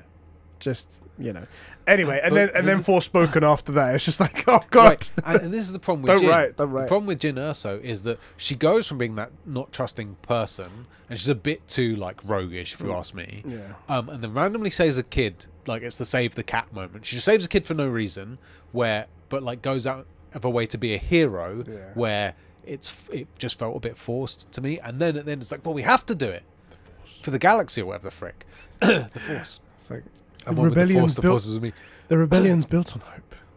Shut up, Jin. Anyway, but that's the we thing. talk about Star Wars and we just make the character flawed. Yeah. And let me give one asterisk right here. We haven't seen the full game. We only saw this one bit where she was fighting. Protagonist, 2 out of 10. It could be that she is flawed in between all this or after this, and that would make the character much more interesting. We do need to get rid of some of her voice lines though. Just stop talking in between. Like, I as soon as I heard all his voices, I was like, they're trying to do a Han Solo here. Yeah, that's what they're trying for. They're trying to pull one-liners. Unfortunately, it's all just it's not. Don't get penisy, kid. I love that. Randomly sandwiched in the middle, they announced this is the new hardware, an Xbox Series S 1 terabyte edition. All I'm saying is you can tell which of the consoles is selling. Right? They made it $350. So wait, the point. Yes, you know what? Never mind. Exactly. No, I'm not going to touch it. I'm not going to touch it. That was the point. I'm never going to touch it. They made this cheap console, and then they went and made it expensive. So what's the point in that? No, I'm never going to touch it. That's just. God damn it. Anyway, and then they showed off for almost the price of a PS5. It's so dumb because $50 more, you get a PS5, a fully fledged PS5 for almost the price of a PS5. You can have this fucking thing. So fucking dumb. Why would you do that? So stupid. Cyberpunk 2077's Phantom Liberty trailer showed up. Yeah. Looks gorgeous, looks fantastic. I was speaking about this on the stream and afterwards with people and stuff like that. It looks really good. There was an Xbox sort of extended showcase afterwards where CDPR came on. They started talking about the DLC. Apparently with this DLC, they're also releasing a shit ton of overhaul updates for so many things. Cool. So like, talking about shooting while driving, a police system and stuff like that. Attribute system are all getting reworked. Desperately need the police system They reworked. do. Apparently they're doing so much, and it looked really, really promising. Kind of unfortunate for me, because I was hoping to play the Cyberpunk 2077 base game again in preparation for this. Yeah. But I feel like I'm missing out on all of this cool new stuff they're going to come out with this detail drop. So I guess I'm going to just play it all in one when it comes out. Also, genuinely, now that you're a weeb, watch Edgerunners. Edgerunners will make you want to play the game again. It will make it worth playing. Just now that I'm a weeb, innit? Now those big issues are all fixed, and we've only really heard good things about the game. It's worth watch the game and get some. The show gives you a good feel for the universe, and that's one of the things the game didn't do so well. You're just sort of in it. You don't really get a feel for it. And that sounds weird, but like I already knew Cyberpunk, so it felt like the world I knew, right? Having played it the first time, if I didn't already know it, I'd be like, cool, it's a game that looks like Blade Runner. Yeah. Do you know what I mean? Whereas this, the show, and it's only like 10 episodes. Yeah. It's not too much, but it'll give you a thing for like, man, I want to be a legend in Night City. You'll get something for it. I hope so. I mean, I would. Also, I would Adam Smasher then feels like he's worth fighting. Yeah. Because in the game, there's a couple of those like CG scenes, when you're in the BDs. Yeah. Is it BDs? DBs? BDs, yeah. BDs. Brain dance. Yes. And you're like that, when he goes through the elevator and stuff, you're like, man, this guy's serious. And then that fight sucks so hard. Once you see the show, you're like, man, I need to freaking kill this guy. Yeah. I gotta kill this guy. It looks really cool. Idris Elba's in it. You're apparently it's going to be like a spy sort of espionage type thing. It looks gorgeous, and it's in a whole new area as well, so it'll all seem kind of fresh as well when you get in there. They showed off a little update to the to Elder Scrolls Online Necrom. Fallout 76 got an update as well. There is what's the Dune? These are words. ship thing that looks like a dragonfly. I know the thing you mean. I can't remember the name. That thing is coming to Microsoft Flight Simulator. Sick. What? From June, you mean? Yeah, from June, yeah. They showed off some Overwatch 2. No one was interested in that. The Legend of Monkey Island expansion theme is coming to Sea of Thieves, which I thought was quite cool and interesting right there. Sea of Thieves Keeps going. I wish they would make a AAA version of it. Yeah. You know, like I get that part of the fun of Sea of Thieves is the chaos and it being like quirky and cartoony. I do get that, believe me. It's sort of like Fortnite. But I wish that they would make like an Apex Legend versions, you know, what Apex is to Fortnite. Yeah. Where we can be like, yeah, get the Black Pearl and stuff and like go and raid people and... Raid people, what? You heard what I said. Totally said raid. R-A-I-D. R-A-I-D. I totally said raid. Sure, yeah. You know, like Booty Island. Let's raid Booty Island. Raid some booty. Like, the only Assassin's Creed game that's ever made me want to play it is Black Flag, which ironically is the least Assassin's Creed-y, obviously a very well-regarded game, but it's the least like Ezio, Al Dente, whatever, right? I think there's something cool about that era, and they just need to make one of those games accessible and fun and adrenaline filled. Yeah. You know, and then I think they're onto a banger. I think so too. And then it moved on to the Starfield Direct. Yeah. Let me just say, but at the start of this Starfield Direct was perfect. Yeah. It was so good. The tempo, the pacing, the detail that they dived into, all of the video that they showed properly showed me exactly like what I'll be doing. The gameplay was very clear. Yep. The cutscenes were very clear. I got a good sense of the scale of the universe, what I'll be doing, the feeling that they're trying to instill throughout this whole thing. If you feeling like a space explorer, going to all of these planets and going to all these different systems and stuff. You made a video about it, and I thought it encapsulated it very well. And I would recommend you watch it, even though we're going to talk about it now. Yes. But you mentioned a few points about, like, it feels like NASA built this, right? And that it's lived in. But it also, and you're right, like it's not touchpads. There's like big meaty switches because there's a good chance you're going to be in a spacesuit with these big gloves moving stuff. And that feel is, one, accurate, and two, makes it feel right. It feels good. There was something that I was going to say in the video, but I thought people wouldn't get it. Do you remember Lost in Space? Yeah, obviously. Lost in Space. Which one? Matt LeBlanc. Yeah. The spaceship was very much of that time what we thought. They're wounded. Well, the spaceship was very much what they thought of that time was going to be like 10,000 years in the future and whatnot, which probably is going to be accurate. We don't know. But the ship was pretty much voice commanded, barely any buttons. Everything was touchscreen that you saw. Yeah. And it was all there was super... no real point for Matt LeBlanc to be there. Exactly. He's a pretty face. That's all he was right exactly. there. And he was famous. Exactly. And that was... While that's cool for whatever they were trying to do there, I don't feel like they were traveling in space. I never got that feeling right there. No. With this, I feel like we're traveling in space. Yeah. Seeing all the like analog, like the massive airlocks as well, all them big chunky like handles, like I mentioned, the seats that aren't like really sleek looking, they're just like big chunky seats. I'm like, oh, it looks so great. It looks really so funny great. Because NASA does, or like that space thing, it does two things. It uses the absolute pinnacle of technology and engineering precision. Yeah. Under the presumption that everything is going to be done in the worst case possible. Right? Like, everything is designed with the idea that you've been hit by a meteor, there's an alien on board, and something's venting air. Yeah. How do we make this all work, and how's he going to fix it in a spacesuit? Which I, by the way, absolutely love that that's how they... And I do genuinely mean this. I love that that's how this stuff is designed because, one, if there ever is an issue, it needs to be fixed. Yeah. Like, the money and the resources that go into making these things... it has to be fixed, and these people's lives need to be saved, and how they're going to be dealing with it. And two, it's such a contrast. It's the exact opposite of the hypocrisy that we hate in all these industries. It's like these two opposing ideas married so perfectly, you know, like they'll make things where they're like, this, we could make this so precise that you could put these two pieces of metal together and never know there was a seam there. Yeah. Except that somebody in a spacesuit with an alien chasing him and air venting is going to have to open this door. Yeah. So let's make it like this instead, in perfect Riveted, precision. so you go Like, Baffled. and it feels like that. Yeah.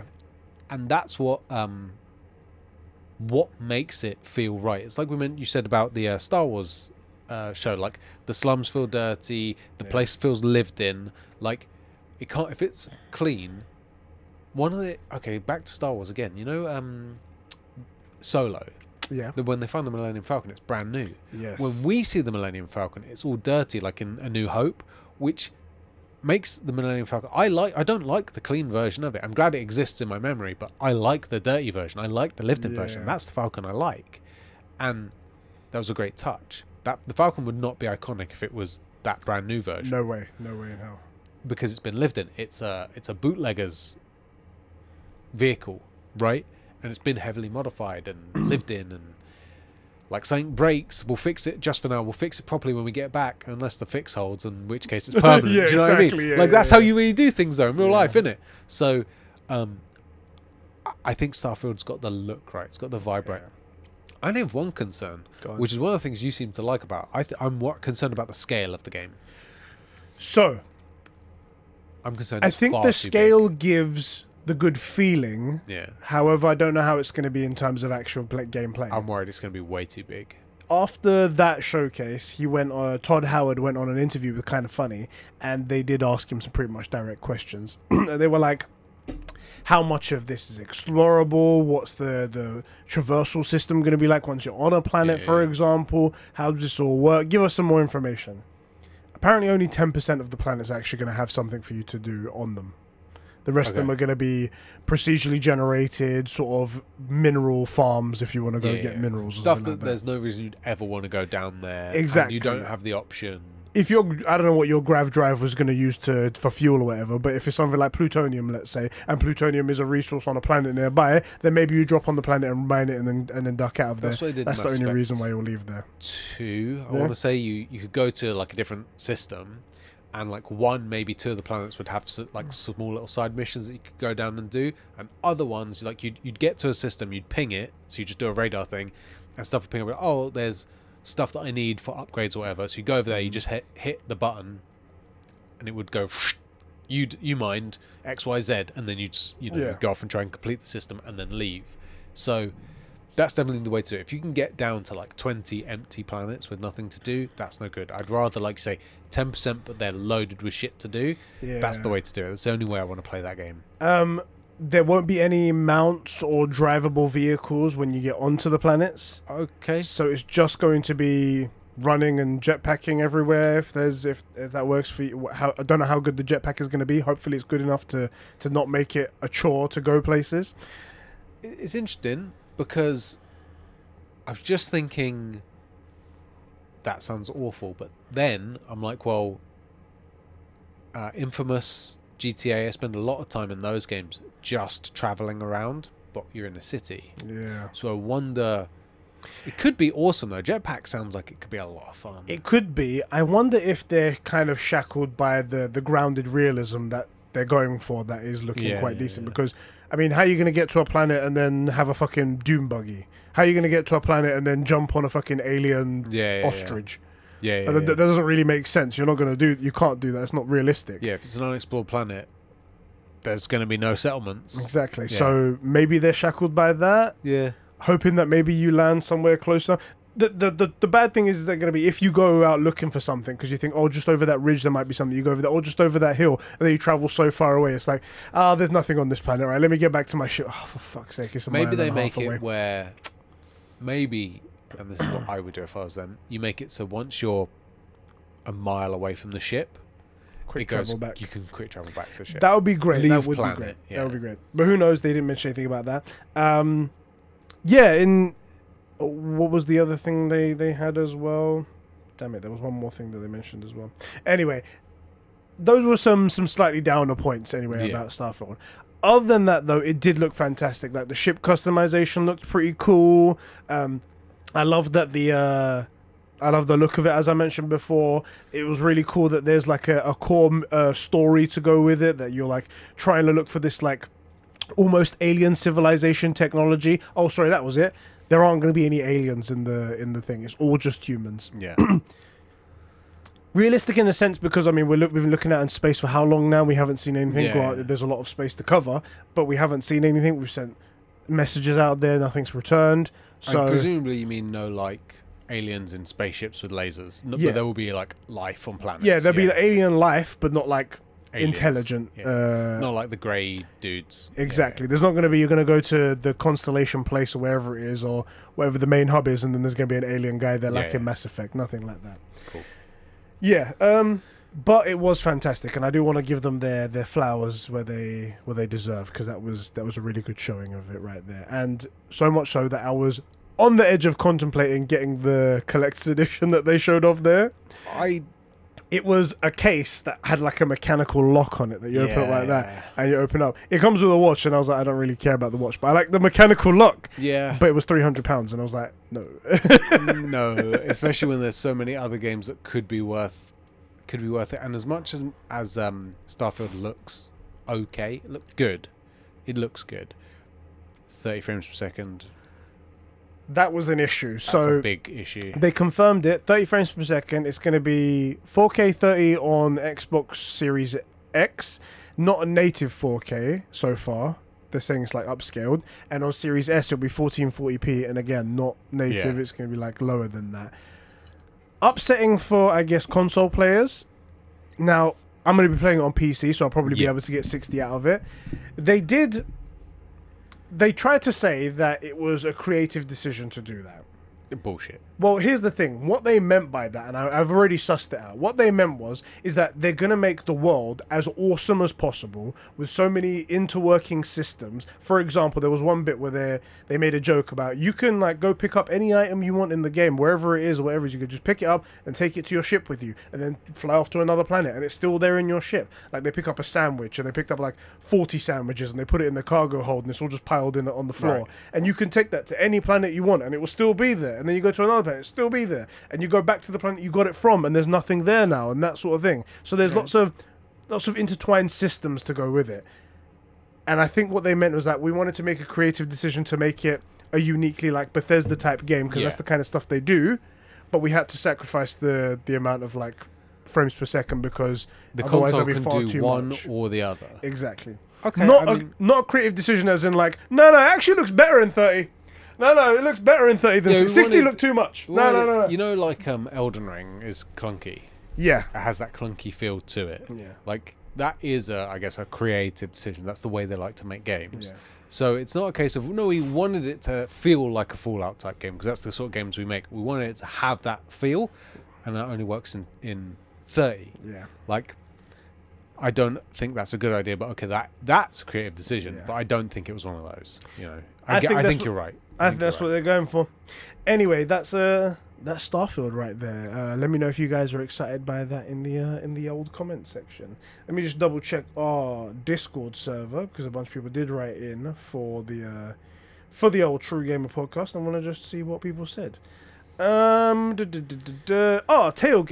Tailgate wrote in. He says the Xbox showcase was better than the ones we've gotten from previous years. My highlights were Star Wars Outlaws. I love the criminal underworld side of Star Wars. It's just a really vibey part of the universe. So to finally see a game set in that part of the world is a dream for me ever since Star Wars 1313 and the Project Ragtag got canned. Got some gameplay shown at Ubisoft Forward, and in my opinion, honestly, it doesn't look that bad. Glad someone else thinks that as well about it. Yep. My second was Hellblade 2: Senua's Sacrifice. It looked awesome, as always. I love the first one with cool trivia. Use your words, Ed. And cool trivia, the first one... Oh, sorry. And cool trivia... It's supposed to be like a comma there, but it's... and cool trivia, the first one has really accurate and respectful depiction of psychosis. Oh, interesting. And other mental illnesses. And so is she mentally ill then? I think that's what it is. And right. I think it's like... The thing is... The vibe of it is that it's sort of like early years, like early...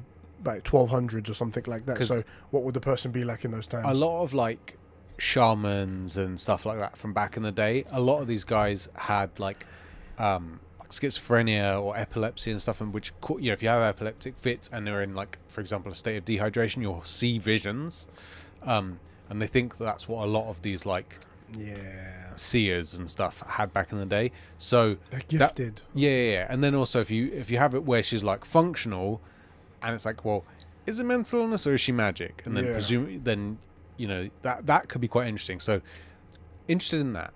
It does seem quite cool. It does seem cool. I just wish we saw some gameplay. Yeah, some real gameplay. And in the behind-the-scenes video for the first game, the devs talk a lot about how they consulted with therapists and people who actually have issues the game represents, which is cool. The third highlight was Clockwork Revolution, a steampunk game featuring time travel, which gave me a lot of Bioshock Infinite vibes. It really was so cool. Final highlight was Starfield. Man, that game looks special. I can't wait to have it in my hands and get my hands on it. The setting looks amazing and the exploration seems endless. Also, there is a horrible conclusion I reached yesterday with how complex the shipbuilding is. When the game releases, it'll be a matter of time before some lost soul builds an astronaut from among us. Oh no! No! Oh, I was going with an obvious penis, right? Like, I was going to go penis. Yeah. Or a pair of boobies or something, you know? What was it? I think someone coined the phrase. Probably came out before this, but I heard it when Tears of the Kingdom came out, because, you know, there was all those things where people were building penises with fire coming out of them. I was like, someone called it time to penis, so TTP. Yeah. What's the TTP on this game? It's like 2 days. 1 day. 6 hours. So what's going to be the TTP on this game? I mean, how early can you get to shipbuilding? I was going to say, because you need resources, right? You need money and stuff, right. So maybe a bit. So anyway, but yeah, Among Us will be a terrible one as well. TTP speedrun. That's going to be a genre on Twitch.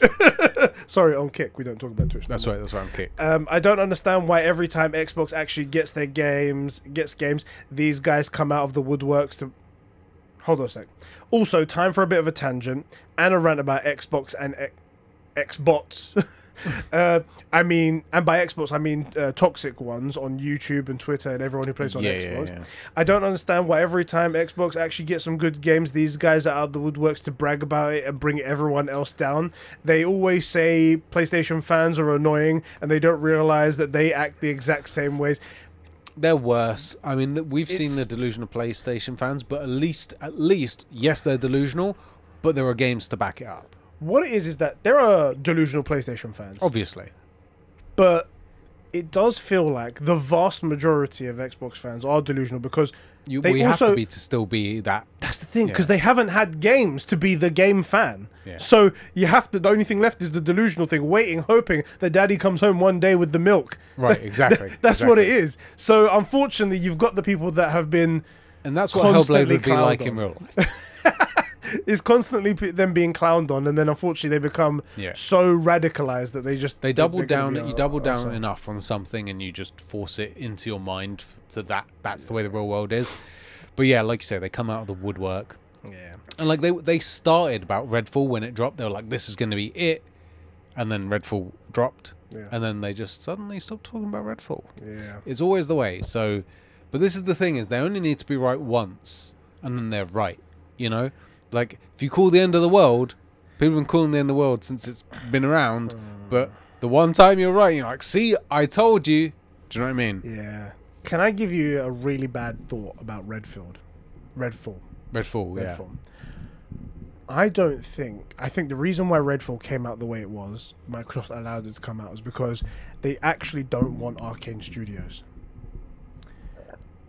I think that Microsoft actually didn't want them, and they're looking for the excuse to close them down, to ship them out, because when you buy a company, probably what it is you're like, oh, we'd really want this thing over here. Like, for example, buying Activision, they probably really want Call of Duty. They probably really want 2 other things that they do or something like that. But do they really want the tiny studios, the satellite studios on the side or something like that? Yeah. And same with Bethesda. They probably wanted, we want Bethesda Game Studios. We want we want this, we want that. This is going to be great. What project are you working on? Redfall, sorry. All right, finish it off. Yeah. And then when they do bad, and it's like, okay, we're gonna. Well, it sucks, so we're gonna liquidate. And I think that's the get nicer moved way to of these doing other it, isn't it? projects, Because if you go in and buy a studio and then immediately close down 4, you're like, well, fuck. These guys are awful. Don't let them buy anything. It definitely feels like QA was skipped, doesn't it? They were just, everybody puts their bits of the game together. It wasn't tested. It was slapped together and released. Because I don't get the impression that a game comes out like, for example, Cyberpunk came up with a ton of issues, right? Yeah. But they weren't quite like that. There were things like stability issues, which, yeah, should have been caught, but could have got through some testing phases, right? Especially if they're running on PC and not on console, and they're simulating consoles. Like, what's the same specs, but it's not actually running on a console? Get it on the thing, though. Right. And there are also a lot of little things, but Redfall seems like none of it was actually tested. It was all just put together, and then, like, everybody said, yeah, I think my bit's good. Which, of course, like, this is the thing people don't get about testing. Who is it? Someone's got this quote about the thing about coding or making a game is like you fix the toilet and now the front door doesn't close. Yeah. Right? Yeah. And like you're just pushing bugs around till you got a point where the whole house works together. It's so strange the way it works, isn't it? Right, and that's why each of these individual teams can make a thing that works, put it together, and it just stops functioning. Yeah. That's the point of QA teams. That's why there's quality assurance. And if you did want to do it in this conspiracy world, which of course for legal reasons is a speculation, skip QA, release the game sucks, you eat a bit of bad press, but then you say, look, the studio made this huge bomb. Instead, we felt that this talent was in better placed, was absorbed by other stuff. No one lost their job, but we just wrapped the studio. It seems more likely, right? Yeah, that is a good way to do it. Say good. That's an efficient way to do it. Yeah. And it doesn't. And while you get the bad press of releasing a bad game, which is just Xbox's press at the moment, that's just what they're known for. Right. You don't get the bad press of like you canned a bunch of people, you closed down a studio, and now all these people don't have jobs because of you, which is far worse. Yeah. And also, you probably wouldn't be able to buy any more studios after that because the FTC would be like, "Look what you're doing to people! Look what you're doing!" Yeah, exactly. Anyway, that makes us. That brings us to our next topic.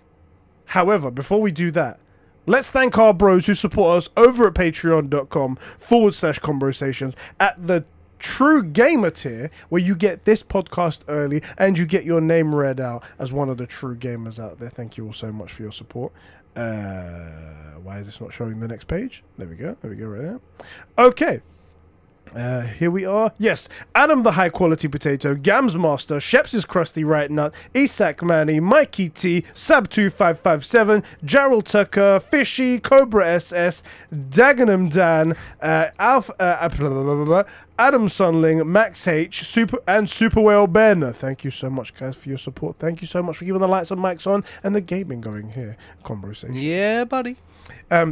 If you guys don't want to support us over on Patreon, though, totally understand. If you guys just leave the video a like, subscribe, rate us 5 stars on podcast services, that's also really awesome right there. Thank you so much. Yeah, we appreciate it. Thank you. Okay, so the next part, this one's going to be a bit more hectic, unfortunately, because it's only just happened. I didn't have time to put things into order. So I'm going to go through things as they are on my computer, and then just go through it. The FTC recently decided they're going to put an injunction against Microsoft so they can't purchase Activision Blizzard. Yeah. This was a big shock because people thought that they had problems, but they'd be able to work through it. They'd be like, this is un-American for you to not let Microsoft they're going to do spend this. enough Microsoft money. Right. Yeah. However, it seems like the FTC doesn't want to play ball, and they've got some issues they want to raise. Poor Microsoft. Right. Now, a lot of other countries that are completely inconsequential have said, yeah, this is fine. And this Brazil thinks it's okay. Right, and now all the experts seem to think like, Uruguay's okay with it. Look, everyone else says it's great. Look, People's Republic of the Congo says it's okay. Ukraine says it's okay. Yeah, they really care about you right now. Russia says it's okay. Oh wait, we shouldn't talk about. No, let's not worry about them. Whoops. Anyway, but the CMA recently blocked it, and now the FTC are having problems, and it seems like they are They really do want to block this deal. It's like they don't want to let it through. Now they're in court right now, and they're giving each other they're giving their sides of the story. They're giving their reasons for and against. And after this, they'll be decided, and then they have to appeal again and whatever they want to do after that. Yeah. What's really funny is that at the beginning of this, before the court proceedings started, like an hour before, Microsoft raised the price of Game Pass and the Xbox Series X. I honestly thought this was going to be one of our bigger topics, so yeah. So this was hilarious because before this whole injunction and whatnot, people were saying like, oh, what's going to happen to the price of video games? You're paying $70 billion. That's probably going to push onto the consumer. What's going to happen? Sony made an argument as well. It's like this is going to lead to the rise in games and whatnot because people are going to have to buy more services, and they've made this purchase, so they're going to have to raise the price of what people are paying right now for it. And they were all like, no, the prices of Xbox Game Pass won't be going up because of this deal. So what they did is they raised the price before the deal goes through. So again, it's that whole like Phil Spencer media training. It won't be going up because of this thing. It'll be going up because we need more money before it goes through. Exactly. We've paid a lot of money for these lawyers that we didn't expect, so give us the money. Anyway, Game Pass has gone up by $1 in a lot of territories, including America, and then Game Pass Ultimate has gone up by $2, and I think $50 has gone up for the Xbox Series X console. Xbox Series S is still saying the same price, but they have released the more expensive Series S. So anyway, it's also that's the thing is like it's diluting the Xbox itself as a brand because there's 3 different options you can get effectively, right? Yeah. So like. And they're different prices, and then if you're going to get the 1TB Series S, are you better off getting Series X or realistically a PS5? Yeah. And then also because people are going to say, well, it's only gone up by $1 for Game Pass. Yeah, but it's $1 a month. Exactly. It's not just $1. It's $1 a month over 12 months, and you can't do the $1 deal anymore. Right. So you have to actually pay for it. Remove the cheaper option and raise the price in general. So and then what's the quality of the stuff that's on there? Exactly. Like it's okay, yeah, it's only $1, but you know, it seems like a lot of people who did that $1 deal, a lot of people don't agree that it's worth the price. And then it goes up. So, well, anyway, besides the point, I don't need to keep banging that drum. So I'm going to go through some stuff that just came up that's like noteworthy. One of them was, and I've got it here, emails between both sides have been raised. So internal emails that weren't supposed to see the light of day were brought into the courts, were subpoenaed, and there's a lot of information in there that is obviously how they think. Phil Spencer being like, can you believe these guys still buying our shit? Basically. For example, in one of the emails, Matt Booty, which is the head of Xbox Game Studios, Booty, exactly, he references that the end goal of Xbox is to put PlayStation out of business. Which goes directly against their whole thing. It's like, no, we want more gamers to play for more games. We want everyone to coexist. Yeah. There's no way we could ever do anything like that because we're so small and insignificant. However, that is their end goal. They're just liars the whole way through. And the other thing is, if their whole thing was like, yeah, we're looking to be so good, Sony goes out of business selling games. Yeah. I can respect that. I can actually, fine, cool. You're doing a terrible job. Yeah. Good goal to have.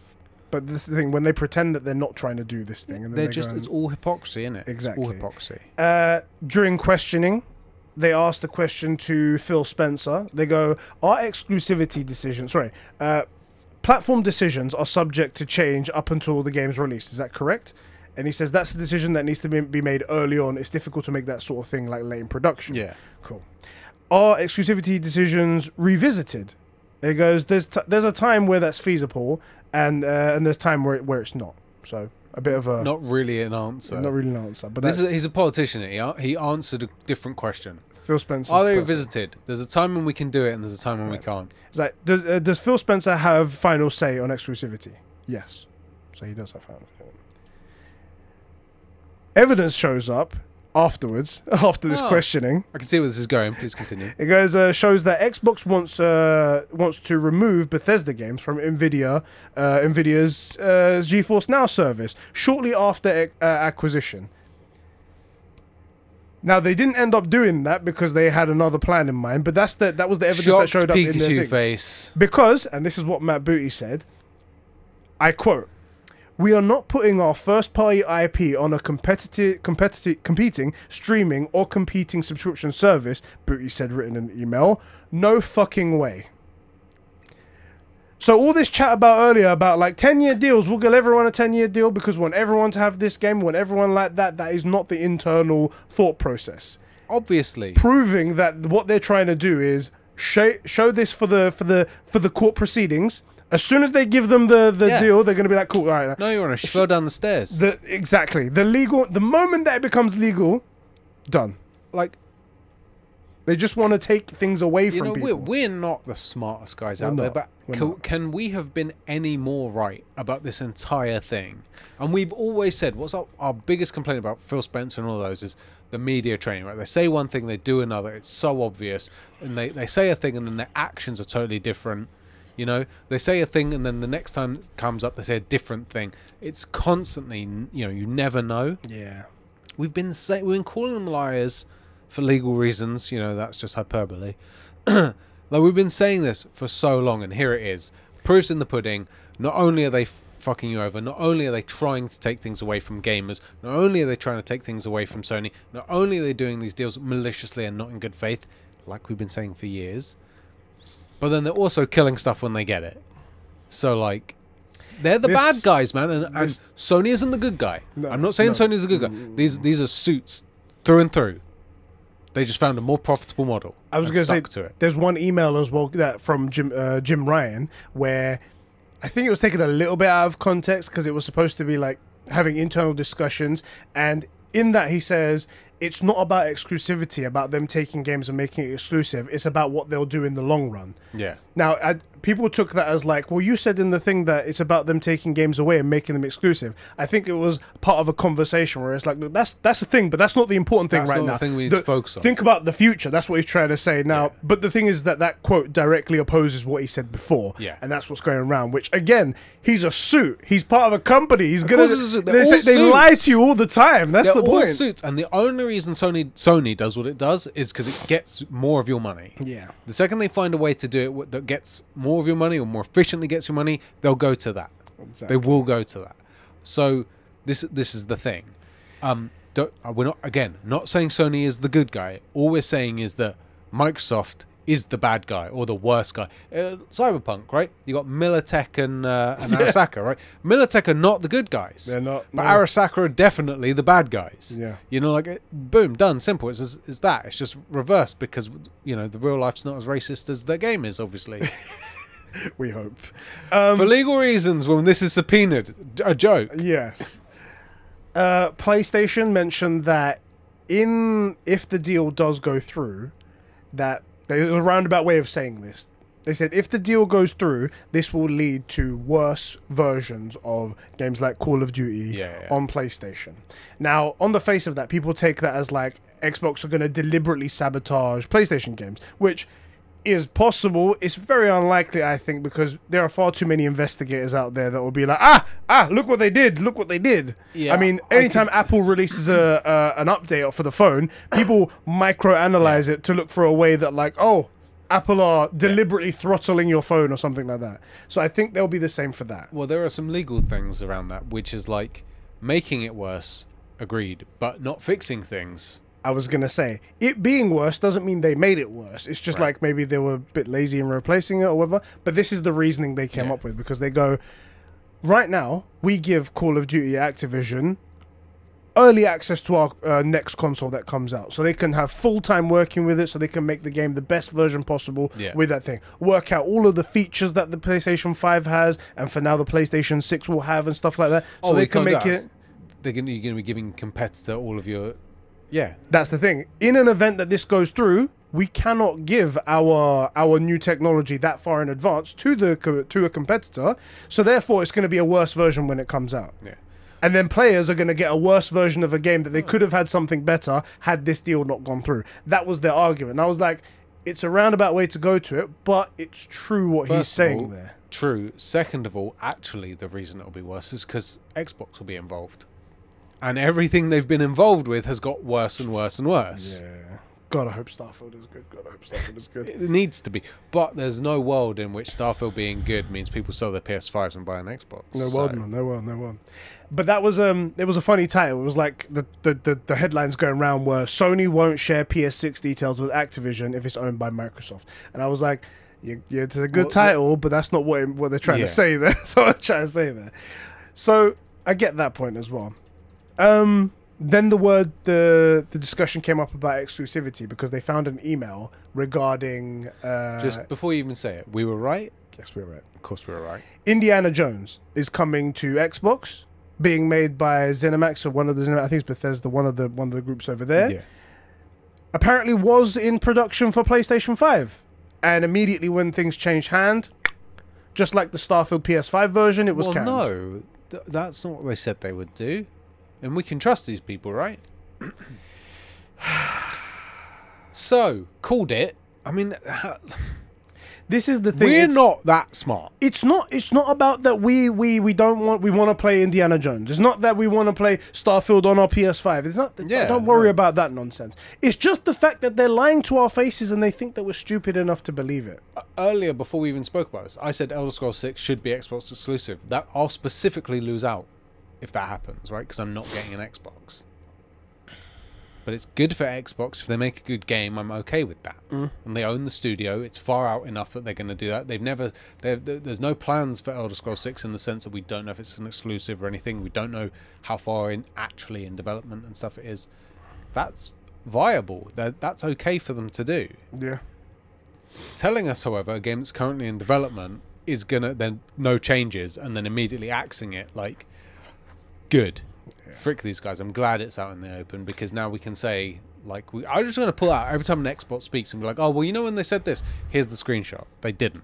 They lied. They lied to you then. Because they keep bringing up Minecraft. Yeah. They're like, look, Minecraft, we make it for every platform. And we'll probably do that for some games in the future. It's like, what? Obviously. Yeah, we get that. But the thing is that we're trying to actively we're pointing to these instances where you are deliberately done the opposite. Yeah. So it proves that we cannot trust you. Stop trying to say we can trust you when you've got a gun pointed to our back. It's like, yeah, just because you haven't shot me yet doesn't mean you won't shoot me. Exactly. It's just... Oh, God, it's just, yeah. And it's like, okay, look at all the times where people weren't shot. Okay, but there are times where people are shot. So I can't trust that I'm not going to get shot. Yeah. Like, this isn't... They're like the government. You just can't trust them. Yeah. Because governments do dumb, stupid stuff. And these guys are doing the exact same thing. And the thing that really driving the business and the industry into the ground as well while doing it. We haven't got to that bit yet. Oh, God, it gets worse? There was something that put the nail in the coffin, unfortunately, for Xbox out there. They're having a really bad day because of this. Officially, Xbox came out and said that they have lost the console war. They essentially tried to... What, we needed to hear it from them? Right, exactly. Well, we all knew, right? But the thing is, there's difference between, like, hearing them say it and then, like... But what they were trying to do was trying to paint themselves as the small guy and that this deal going through won't change anything. So they go, Sony is the... Sony is the...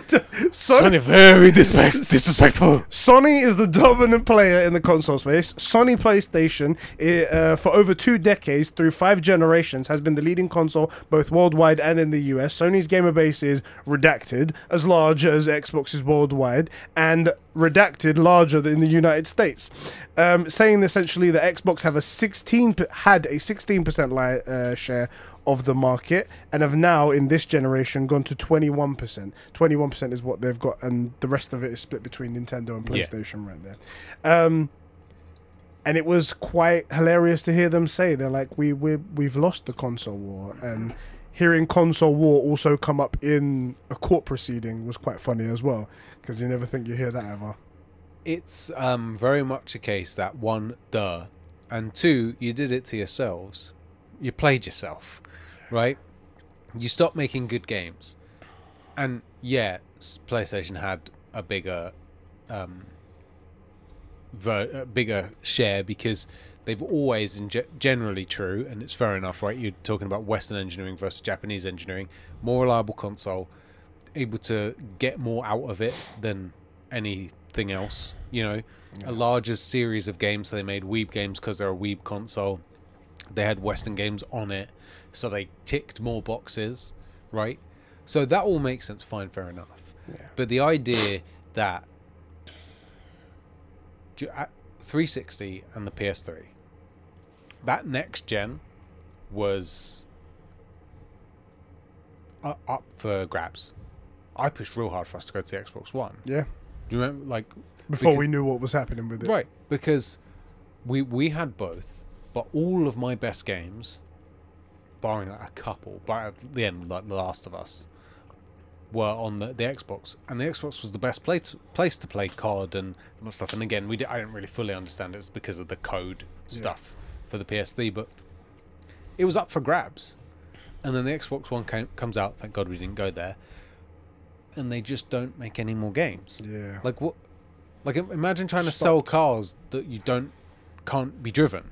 Yeah. Like, of course you're not going to sell as many, and then whining that the Japanese make cars that can be driven. So how are we ever going to beat them? Make cars that drive. Exactly. Make games that are worth playing. Self-inflicted. There's nothing. Yeah, and then they go after the worst demographic.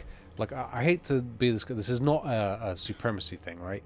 But going after people with no money is not a very good business decision. Going after people whose primary concern is how cheap is it, how not to pay for this thing, how not to pay for this, is not a good business model, because they're very, very almost impossibly difficult to get to pay for stuff. Whereas there are still people that have PlayStations, like you and me, are fairly sensitive to game prices, but will trade games in or game share, and also think critically about, we won't get every game, we get the games that we're most interested in. I straight up bought Final Fantasy 16. There was no question for me. I went out and paid straight for that. Right. But what's the difference in marketing? They make good. Sony's making good games, and they cost what they cost to make. And Xbox is specifically trying to get as many people on there. It doesn't matter if they can't pay for it. It doesn't matter if they're not interested. Like, this isn't a good business move. The reason why it's what the net result of that is that then they cannot sell games, and that's the big issue that's going on right now. They can't get their customers to pay for games, and that's not a business end of the day. That's a charity. No. Yeah. And you're not going to be able to make anything. You're not going to be able to afford these $70 billion checks. And that leads me to the final nail in the coffin that really was terrible. So, Sarah Bond brought this up, which is she works for Xbox. And I don't know why she brought this up. I guess she was trying to paint how terrible of a position the Xbox are in. But it was, again, self-inflicted damage, I feel like. Right. It's that meme of, shoots the guy in the chair, Xbox shooting Xbox. Why would Sony do this? She goes, Microsoft claims that Bobby Kotick demanded a bigger revenue share to put Call of Duty on Xbox. Essentially, the gist of this is that it came to a certain point, it doesn't say what date it was, but it came to a certain point where the sales on Xbox for Call of Duty was so insignificant that it was almost, they were considering not making a version for not even Xbox, porting it. Not even porting it. And they went to Microsoft. They were like... that's even more dire than I've been saying. So dire. Now, granted, Activision is a greedy company. Bobby Kotick is a greedy fucker. Absolutely. And they're used to getting... not the good guy. No. Not the good guy. Xbox, just still the bad guy. They're used to getting Call of Duty money. And they're like, if it's not $1 billion a year, why are we even talking? Also, now they're spoiled from Warzone money. Exactly. Yeah. So they were probably looking for a high number. But the sales dipped below a point where they were like... if you want us to continue making this game for your platform, you have to give us more money. We're not going to give you any exclusivity. We're not going to give you the PlayStation deal that's going on. We're still going to have their partnership. But you need to give us money just for us to entertain your platform. Now, they put that in there as sort of like a, look, we're nothing, and look, we're being strong-armed, there's nothing. Exactly. But this is all self-inflicted damage. You've trained your player base to not buy video games. You've given them this other option to never pay for video games. They don't want to give you any money. They don't want to give any money ever. And now you're having to, on top of having to pay for all the production for games to put on this service that nobody is paying for, you now have to pay other developers for them to even entertain your console. And they're not willing to do the hard thing and do some unpopular stuff and lose people that won't buy your games, who will be loud about it but aren't buying your games or your products you'll make them angry, but people that will buy your stuff, you bring out Starfield and it is good. Like really, genuinely, like generation defining good. You can say, look, we to make this, we got to start charging. I'm sorry. We tried Game Pass. We've given it 5 years. It just isn't working. We tried to put a brave face on and eat the losses, but it just didn't work out. So even this Game Pass price hike, it's $1 or $2, right? I mean, Yeah. it's still more, which is like against what everyone on that service is all about. They don't want to pay 20 more. million extra a month. But it should have been $5 more. Because then it's It like shouldn't money exist. coming It in. shouldn't exist. It shouldn't exist, to be fair. The problem is the service doesn't make sense. This was the most damning thing, I think. Yeah. Because it paints the picture that Xbox is not healthy. No. Xbox is not a good business. The only thing that's keeping them afloat is Microsoft. Microsoft's wallet is the Azure only thing servers that's alone. doing it. It's the unlimited safe jobs. We've been saying it forever. And to the point that, I'm not calling myself an investigative journalist. I'm not saying that. But we go to EGX and I ask all the small devs who are there, and I've asked all of them the same question. Actually, a few guys were like, why are you still asking this question? Because it might be different. The answer might be different. I want to hear the same answers to the same question from different companies in different positions. With this community, if we're going to try and present your game to them, what's the best way that we can support it? Should we buy the game? Should we download it on Xbox? Because we've got PC gamers, we've got Xbox guys. You know, should we buy it? Or should we go to Xbox? I don't know, like, do you have splits or, you know, get money up front to make game, etc.? What's the best way for us to support you? They've all said, like, buy the game. If you can buy the game, that'd be best. It's the best way for us to get, like, the most out of it. The And worst they've all part said is- as well, like, it's been really good working with Xbox, and much like that Abe's Odyssey thing, of like, you get the money up front so you can make the project, but then afterwards, that's it. Yeah. And it, What it is the worst part about it is that they're such nice people, these indie developers. they're incredibly that lovely. they just turn around, they're like, the best thing is to buy it. But if you play it on Game Pass, we're cool as well. We'd love for you to play the game. So they're Like, always like I love that so So- much. yeah, and to just always talk up indie devs. Like, they're also incredible. They have always, and I want to stop and make that point, they have always said, I just want you to play the game, man. Yeah. I've spent all this time making it. We love it. We're so proud of it. Whatever's the best way for you. And that's why I always have to say, that's not why I'm asking you. I know you want to play the game. I'm asking you, how should I encourage people that best supports you? And the answer to that is buy the game. Yeah. What they really want is just people to play it, man.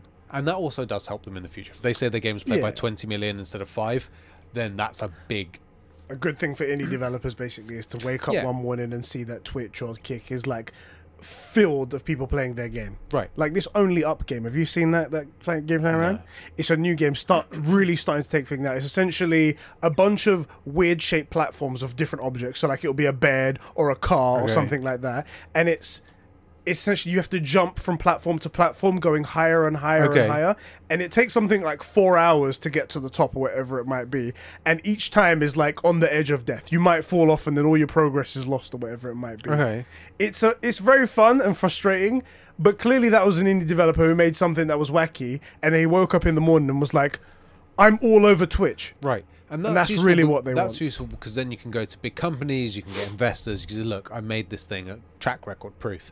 So that's why they always say, I just want you to play the game. And also, not just for that, they put their souls into these things. That's why we like indie games, and especially the devs, like, they want you to play their game. They've made this thing. But they always say, look, if you wanted to support us, it's probably better if you buy the game. And I've asked a lot of different people across what's like 5 years. Yeah. Every time we've been to EGX. And again, I know it gets annoying. If any of you boys have been to all of those, you've heard me speak to these guys and say, like, hey, if we were going to support you, You'll hear it this year as well. I'm going to say it again this year. But, I mean, we already know the answer. But if something changes, the first time we'll know about it is when an indie dev goes, actually, if you could get everybody to do it on Game Pass, that'd be amazing. Because then there is actually an incentive. And then suddenly, now I'll be like, hold on a minute, what's going on with Game Pass? So I'm trying to keep my finger on the pulse here. End of the day, we called it. We've been calling it since it came out as a project. Pain. Yes. It's unfortunate. It's unfortunate. Also, it's also the hypocrisy. Like, we're the small guys, man. We're getting everybody's like beating us up. We're the underdog. No, you're not. And then on the E3 stage, they're like, we're the best game. Where the best games come from. We're the best company. We make the best games because we think about the gamers, for gamers, for gamers, by gamers, for the gamers. The other thing is, so again, we hate hypocrisy, right? Yeah. I like an underdog. Yes. We all love Rocky, right? Luke's an underdog in the New Hope. Like we. My missus sprayed some of that bug killer I was thing, wondering what that was. and it's just getting pumped into the thing because she sprayed it next to the AC. We're gonna die in here. Luckily, we're not flies. Yeah, if so we can totally survive it. If they came out and were like presenting themselves, not saying we're the underdog, not saying we're getting beaten up, but presenting themselves as like up and coming, overcoming hardships. Yeah. I could at least see that. There wouldn't be hypocrisy there. I can taste it. That fly stuff. Yeah. I'm just messaging my chick. Like, Was it out there or outside? in the bathroom where I think there's flies. It's because it's warm in there. The flies obviously want to come in and whatnot, and she sprayed it in there. And now, yeah. Anyway, it happens. It happens. Xbox, man. One more bad thing, unfortunately, about Xbox before we go. There's more? Yeah. So Man, even I'm bored of ripping on them, and I've been proved right. all the time. This is 5 years of me saying, this doesn't work, it's not good, they're not making money. How many times have we been told, actually, they are making money? And they're like, well, why don't we have the numbers? And like, why don't they tell us? Like, Sony tells you how many consoles it sold. Pete Hines was interviewed about his experience with working with Xbox and what happened after the transition from ZeniMax when they went over to Microsoft, etc., and stuff like that. And he had this to say. Oh God. That being said, Hines also implied, this is apart from an article right here, I'm reading from the middle. That being said, Hines also implied that he was blindsided by Xbox's comments to bring Activision's games to Call of Duty to PlayStation and other platforms. This was talking about how open they are to bring games that they're going to acquire when the Activision Blizzard thing goes through to PlayStation, because he says while Bethesda games remain strictly exclusive, Hines said that the messaging surrounding Call of Duty confused him, since it was the opposite of what we were asked told to do with our other titles, so at Bethesda. Yeah. Hines said that no one at Xbox gave Bethesda a heads up about the Call of Duty decision, and that he thought Phil Spencer would explain in an interview why the multi-platform approach is acceptable for Activision games like Call of Duty, but not for Bethesda games like Starfield or Elder Scrolls 6. Yeah. Also, does that mean he's just confirmed Elder Scrolls 6 is exclusive? Yeah. First of all, I agree with that. I think it should be. It should be. That should be an announcement. But I love that even internally, they're like, okay, so you had all of... To us, it was all, no, we're not making PlayStation games. That's stupid. Why would we do that? Yeah. And then publicly you're like, yeah, of course we're going to make multi-platform games. Of course we're going to make it for PlayStation. Why wouldn't we? We want everyone to play video games. What it is that as well, this is worse, because this is a creative. Yeah. He just wants people to play his game. He just wants people to play as many games. He wants to make a thing and have it be seen by as many people as possible, yeah. And then he's getting frustrated by the higher-ups who are hypocrisies all over the place, limiting his vision, limiting his reach. Yeah. And he's pissed off about it. No, I as we all are. I thought my list was full, but does that mean we now have proof of just awful management at every level on every project? Is that what we're is that what we're seeing? I just want to check for my list, because there is that one tick box that hasn't been confirmed in the court of law. 100%. Let me just tick that one. That's 5 years vindicated, boys. Called it.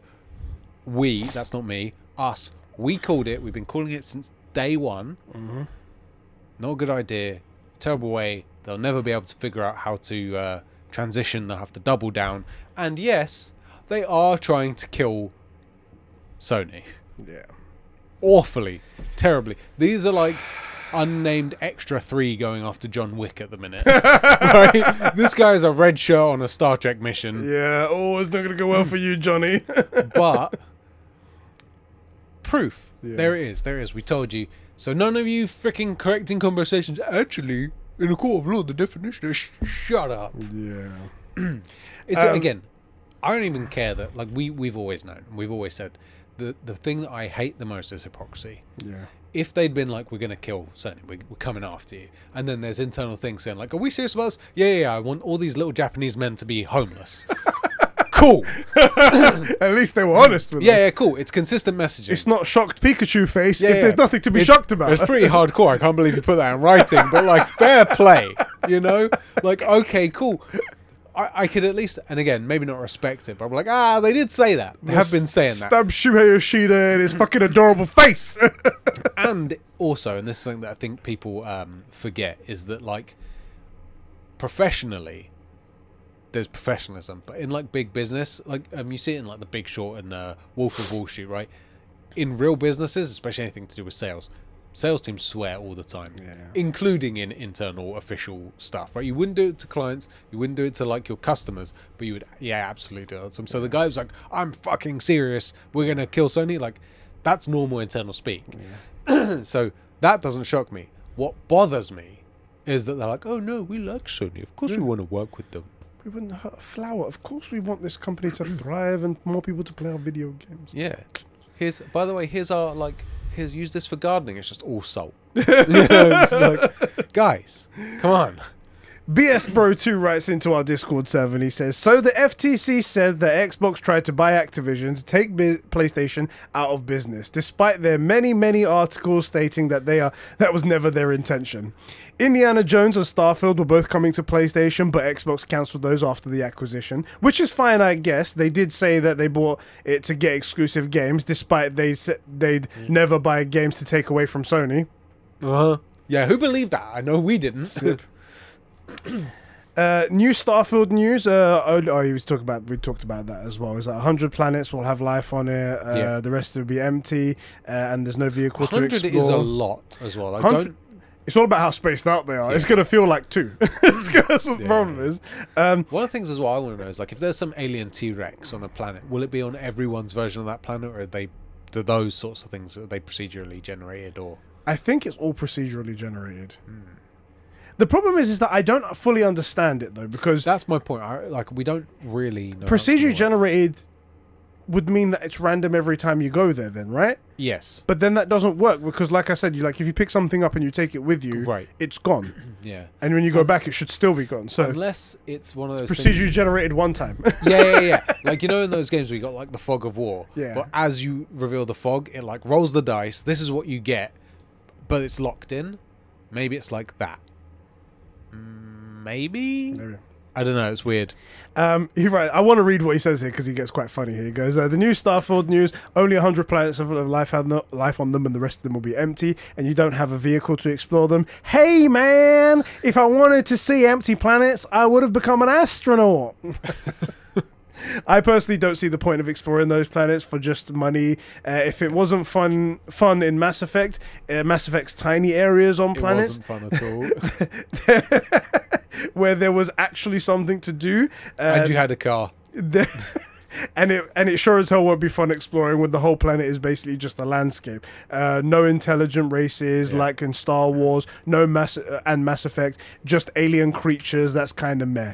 And not what I expected,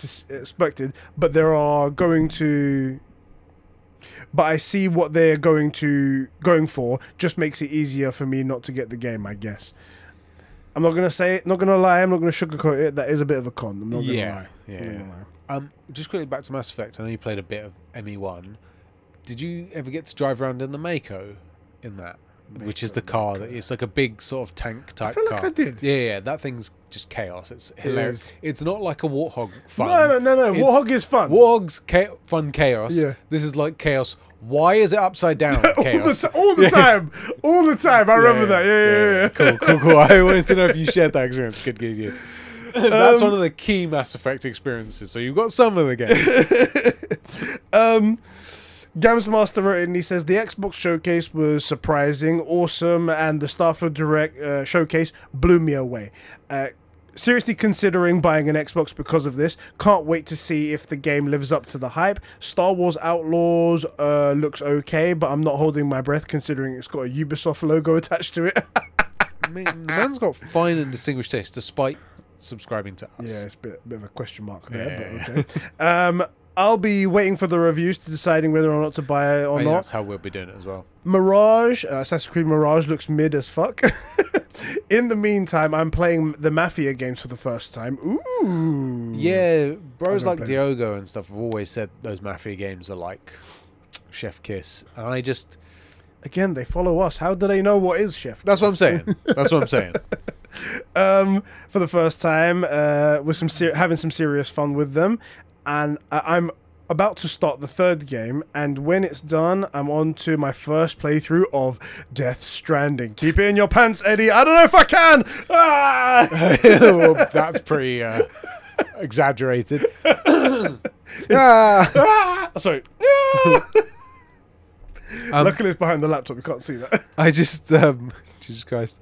What I wanted to say, he says, quote, Starfield Showcase blew me away, seriously, considering buying an Xbox because of this. But are you going to sell your PS5? Yeah, that's the only thing that matters. If you're not going to sell your PS5, what's the point in buying another console, right? We first of all, we've always said we'd have both. I have had both up until the 360. Yeah. I want a world where we need both. And if Starfield is anything like what we hope it could be, if it's even half that good, and comes out working in a way that like Cyberpunk is now, for example, because it could just be another Cyberpunk. Please God, don't be. We're both. I think probably we're both consider. If we didn't have the stream rigs, we're in a like privileged position because of you guys, and we're men and white. That's the most important thing. Not women. The color of my skin and cisgender having a well. penis, and that's why you're good characters. Why people watch us. If we were Aloys, exactly. If we didn't have the stream rigs, yes, I'd be looking at an Xbox One. I'd be eyeing one up. Do you know what it is? Me too. Like, this game looked so good anyway. The presentation of it looked so good that I was like, man, I want to play this. Thank God I've got a PC because I really don't want to handle an Xbox controller. I really don't. And also, it is a subpar experience. I was like, 30 frames. But the PC is going to have 60. Right, exactly. But again, presuming we didn't have that, I would be eyeing up an Xbox One. And again, probably new. I wouldn't want a second-hand one because anybody that bought an Xbox One with nothing to play on it can't be trusted. Exactly. I'd have to get it new. Luckily, they're available. So, do you have any Xboxes in stock? Well, let me have a look. The whole wall. Yeah. Did you want one in particular? Can I have the third box, please? I got one. Eeny, meeny, miny, mo. Yeah.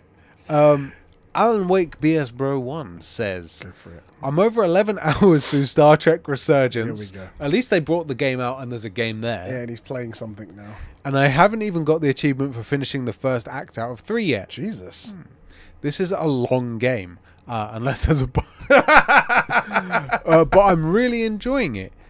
Just finishes the game. No achievements, what the fuck? Yeah, there's no achievements. It doesn't. 0 out of 1,000. Doesn't know I played the game. As for what else I've played since the last episode, I got every achievement in Hoa and Machinarium, and I beat the Portal duology at last. Portals are fantastic series of games. Yeah. Love those games. I'm not really a puzzle type guy, but do you know what it is? It is the what's his freaking name who voices the bot? The tall guy. That guy. Steve Merchant. Is his name Steve Merchant? I think it's Steve Merchant. I'll Google it. The really tall guy. Him and also Gladys. Steve Merchant, yes. Yeah. I think it's Steve Merchant I'm thinking of. And Gladys's voice is just it's so good. So iconic. There's something about it that you just can't get away from. It just being fun. This is going back to Alan Wake BS Bro number 1. Are we supposed to say that, or can we just call him Alpha? Call him Alpha. Cool. I was really surprised to like what we saw from the Starfield showcase, as I had merely a passing interest in the game beforehand. We got some more Starfield news from Todd Howard at the Kind of Funny podcast, and I read a short Metro article on what he mentioned about 10% of plants have life. No matter. I'm just seeing, is there anything in here that we haven't talked about? There's an in-game radio station, but only in one specific location. But only a specific location, so I guess places that are more populated, I guess. Yeah, AI companions are optional. What does that mean? As in, like, you could go through the game and not have one, or you can choose not to have one? You can go through the game and not have one. So they were showing the companions that you can have, and you do, like, team missions together. Yeah, I mean, You've got that's that one typical. robot as well and stuff Yeah. like that. But you can also choose to do it solo if you wanted to. Okay, I mean, that seems like a weird thing to include because that's always been an option in the Yeah. games. Okay, cool, but cool. I thought you meant like you can just turn them off. Sorry, I think I misread that. That's cool. There's a mix of generic, randomly generated side quests and handcrafted ones with more depth. This all seems worrying, with the exception of the companions. 10% of planets having life makes sense for the kind of game, but there needs to be other things planet side beyond grabbing resources to keep me on the away missions, shore leave, so I don't just planet hop. Yeah. I said this in my video. I was like, the thing that I liked about it was the aesthetic. I thought it looked really realistic, and they pushed it just far enough ahead where it's like, this seems futuristic enough, but still grounded within realism and Seems life like we that can we're do in. this, but I recognise the world we live in. Exactly. Yeah. And I said in the video, it's like, too much realism and you become a simulator, too little and become fantasy. That part makes it seem like too much into realism. It's like, I don't actually want to explore the galaxy. Yeah. Because the galaxy is empty. The galaxy has nothing interesting in there. Yeah. You got to fill it with interesting stuff. Big, It's cold, a video and takes game. 100 years to get. It takes you 6 months to get to Mars. Right. That's not fun. You That's also, a serious commute to that's work. where the video game comes into it. That's where you got to fill Yeah. it with good stuff. So there you go. Side note, I've been absolutely loving the wider outpouring of love for Remedy's games and excitement for Alan Wake 2 in the recent months. It was awesome to see the out of all the most anticipated games, the voting outlet selected Alan Wake 2 as the singular most anticipated playable game from Summer Games Fest. What they've shown us looks to be a drop in the ocean from God damn it. From the demo behind closed doors and reviews and interviews surrounding that. I can't wait, and yet I'm definitely not going to be ready for when it actually drops. Alan Wake is not my cup of tea. Come on. It's gonna be so good. It's gonna be. I genuinely think it's gonna be probably one of the best games of the year when it comes out. It's just not my thing. What I liked about Control was basically being a god, because it takes away the fear element. What did you just type in? I remembered what the issue was with this game. The release date. 3 days before Spider-Man. Ah, yes. Oh, yeah, I did forget that. I remember being like, oh, no, poor Alan Wake. Oh, God. Like, so, on that note, right, what I loved about Control was the superpowers, basically. Yeah. You do become, like, an Infamous-style super person. Yeah. Or, like, if you're Superman and you're in a zombie apocalypse, you're not afraid. Yeah. Same sort of deal with Control. Alan Wake, way too scary for me. Like, way too creepy. You're just an FBI agent. Way too creepy. Exactly. You're just a guy. You're a guy. So, too creepy for me. Also, hopefully... Actually, worse, you're a girl. Even worse. Even worse. What's the point of playing? Scare rid of it. Also, that's another point I forgot. Control's an incredible game, and Jessie's the main character. There's not enough women in video games, bro. Also, she's flawed. Jessie's flawed. Yeah. Like, she just... Makes it interesting. Yeah, it makes her interesting, and she's constantly like, why am I doing this? Why should I... This is stupid. Let's not do this. Like, she's always... Good character. Besides the point. I kind of, in the nicest way to Alan Wake, I want it to bomb because Spider-Man's next to it, so I don't have to constantly be reminded about it. And Alpha will be like, you should play it. And I'll be like, bro, I only sold like 5 copies. So I like, feel so sorry for Alpha. yeah, Because the things he like are so niche. And then the one thing time is, something though- great that comes out is going to be totally overshadowed by Spider-Man. So it's going to be like, it's a great game. Look, it got really good reviews, but no one's talking about it. yeah. It's going to get Horizon, but even worse, because at least Horizon is Horizon. Yeah, right? yeah. Like, it's It had the plastered backing on, of Sony ponies, Right, which right. kept it going for and a it's bit. plastered on like PS5 like Boxes boxes and and stuff. everything, right? And that's the worst thing. And like Alan Wake these is two going to have Sam examples, Lake. That's it. yeah, right, exactly. He like the 2 examples he gave: Star Trek Resurgence, a game so niche that it got delayed and they just didn't bother telling you when until. They were like, should we tell people? What, the one guy? It's going to get delayed. Just let Alpha know we're delaying it. When should I tell him it's ready? It'll be ready when it's ready. He's the only one looking here. He'll know. You know? Oh, God. Like, and then Alan Wake, which again, like relatively niche, it's going to be an incredible game.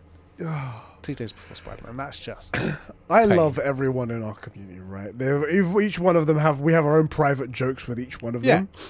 I love that Alpha is an addition to our community because we don't get these jokes without him. it's so good. And as well, we find out about games that we're pretty serious gamers. We don't have all the time in the world to game, but we tend to stick to generally mainstream stuff in general. I think Stray is probably the most niche thing I've played in a long time. So yeah, I did play House Flipper 2 the other day. Yeah, I saw your stream. Was that any good? Really fun, yeah. Alpha plays some really interesting stuff, and I get to find out that these games at least get made, and so I really appreciate that.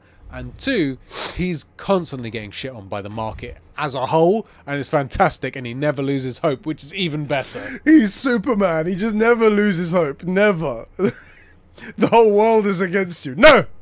I'm still going to say it's like, this game's going to be amazing. I know, because they didn't even tell me when they were delaying it until. They just delayed it. Also, for the record, if you guys don't know the story about Resurgence, Star Trek Resurgence, they did delay the game after missing their release date, and then later delayed the game and didn't tell you when. They just were like, we missed release. 3-4 days later, like, yeah, we're delaying it. It's like your mum saying she's going out to get food. She comes home. I'm going to go find Dad. He went to get milk. Still no food. And then the next day they tell you, oh yeah, food's delayed. It's coming later. So what? But that's never happened in the history of video games, and we need to preserve it. It's so perfect. Oh, boys. Okay. Let's see, who's next? I think that's everyone, actually. Did we read Tears thing? I think we did. Yeah. We read Tailgate. I remember that. And Giuseppe.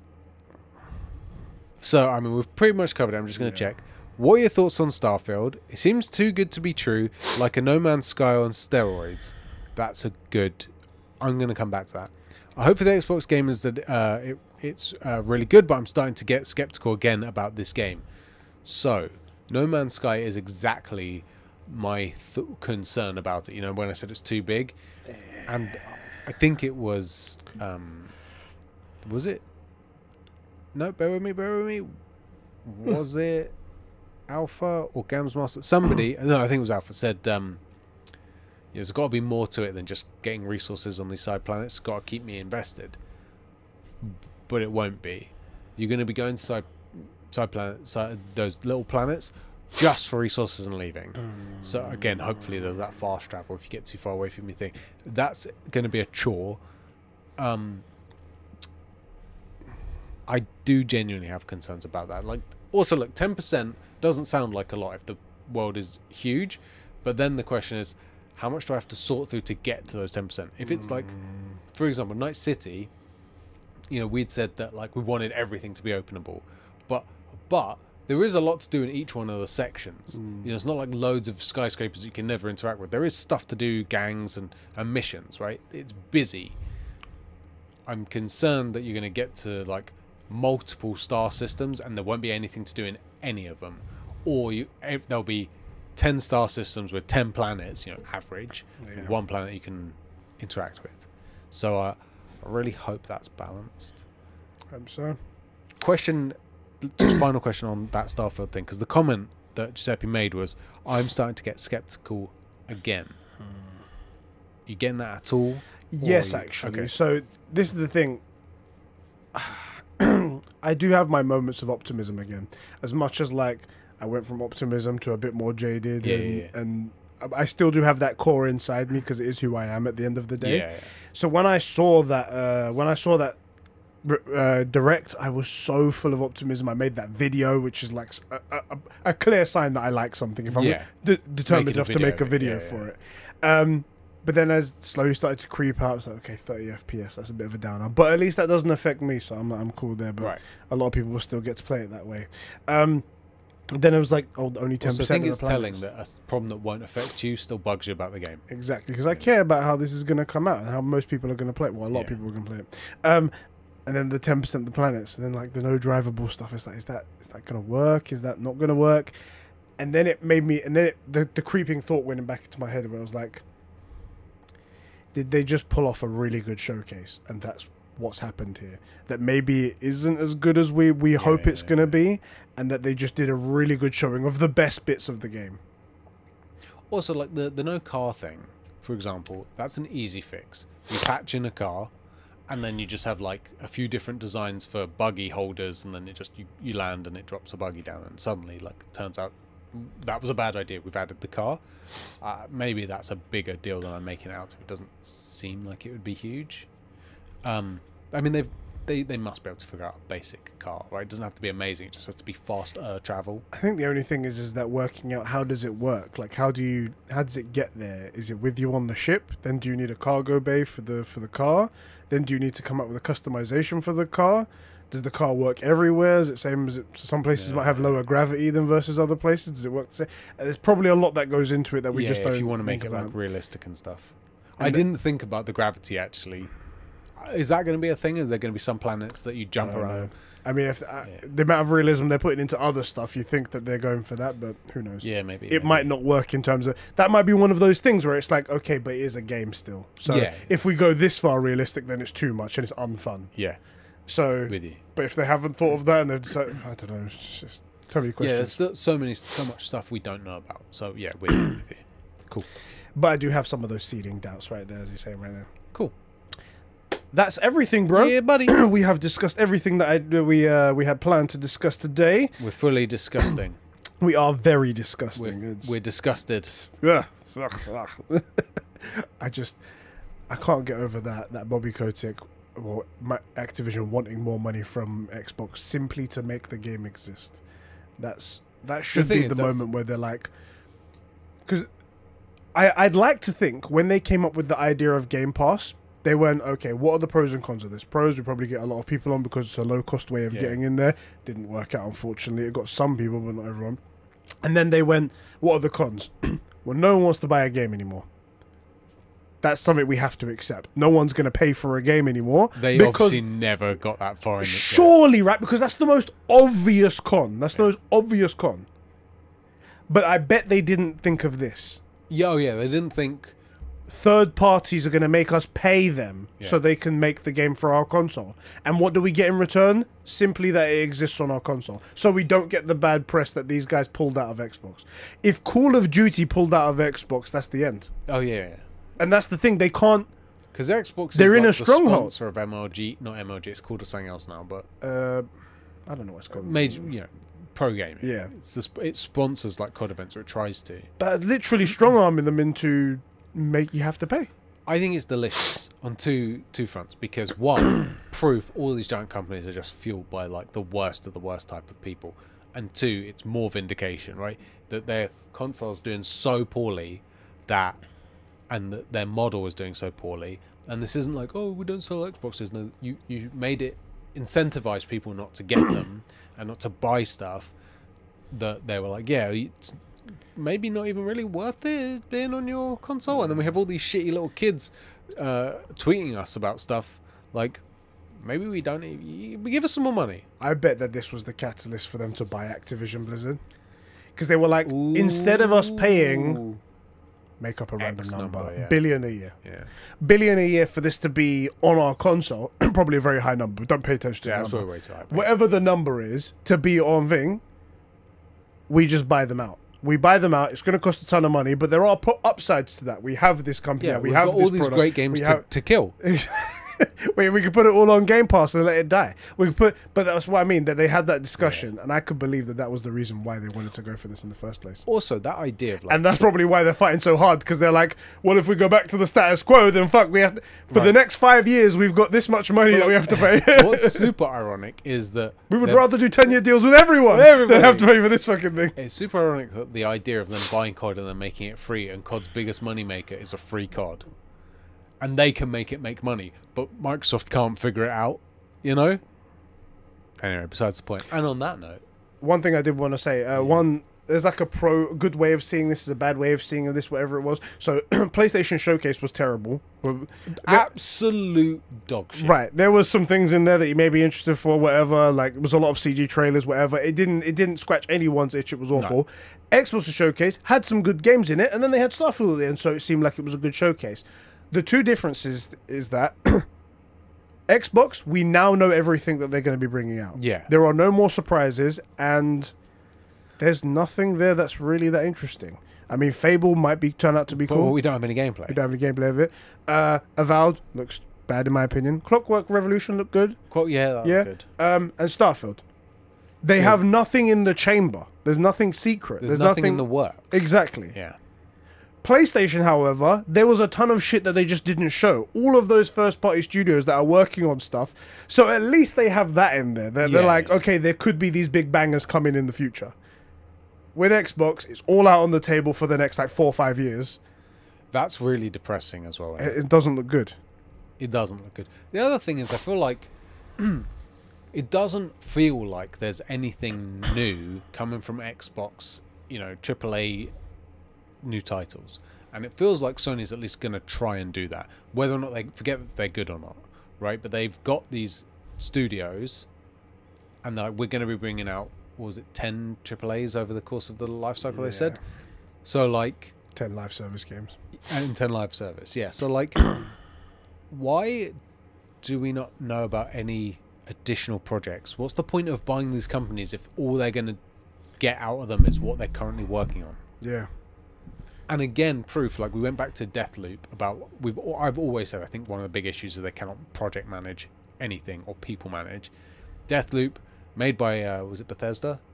No, not Arcane. Who made Deathloop? Was it Arcane? No, it wasn't Arcane. Bethesda? I feel like was it BioWare? Deathloop. God, our memories, man. It was Arcane Studios. I thought it was Arcane, yeah. Okay. Proof that Arcane, I mean, again, no one doubted the talent. One managed it properly, one not. Proper communication, proper decision making, they come up with a good game. Not my, I have to say it every single time, not my kind of game. Very well received, people enjoyed it, right? It worked at least. Bosses could walk down the stairs and stuff, you know? Yeah. Like, proof everything we've been saying is right. We got really lucky on that one. I don't know when the next thing we're going to get right is coming up. It's going to be another 10 years. Yeah. It's like I'm watching a For All Mankind right now. Okay. So it's like a space, like NASA going to Mars, NASA going to the moon. Yeah, stuff like that. You need to wait for the next cycle to come around, like when you can launch to go to the moon and stuff like that. You miss the window, you're done. Go wait for the next cycle.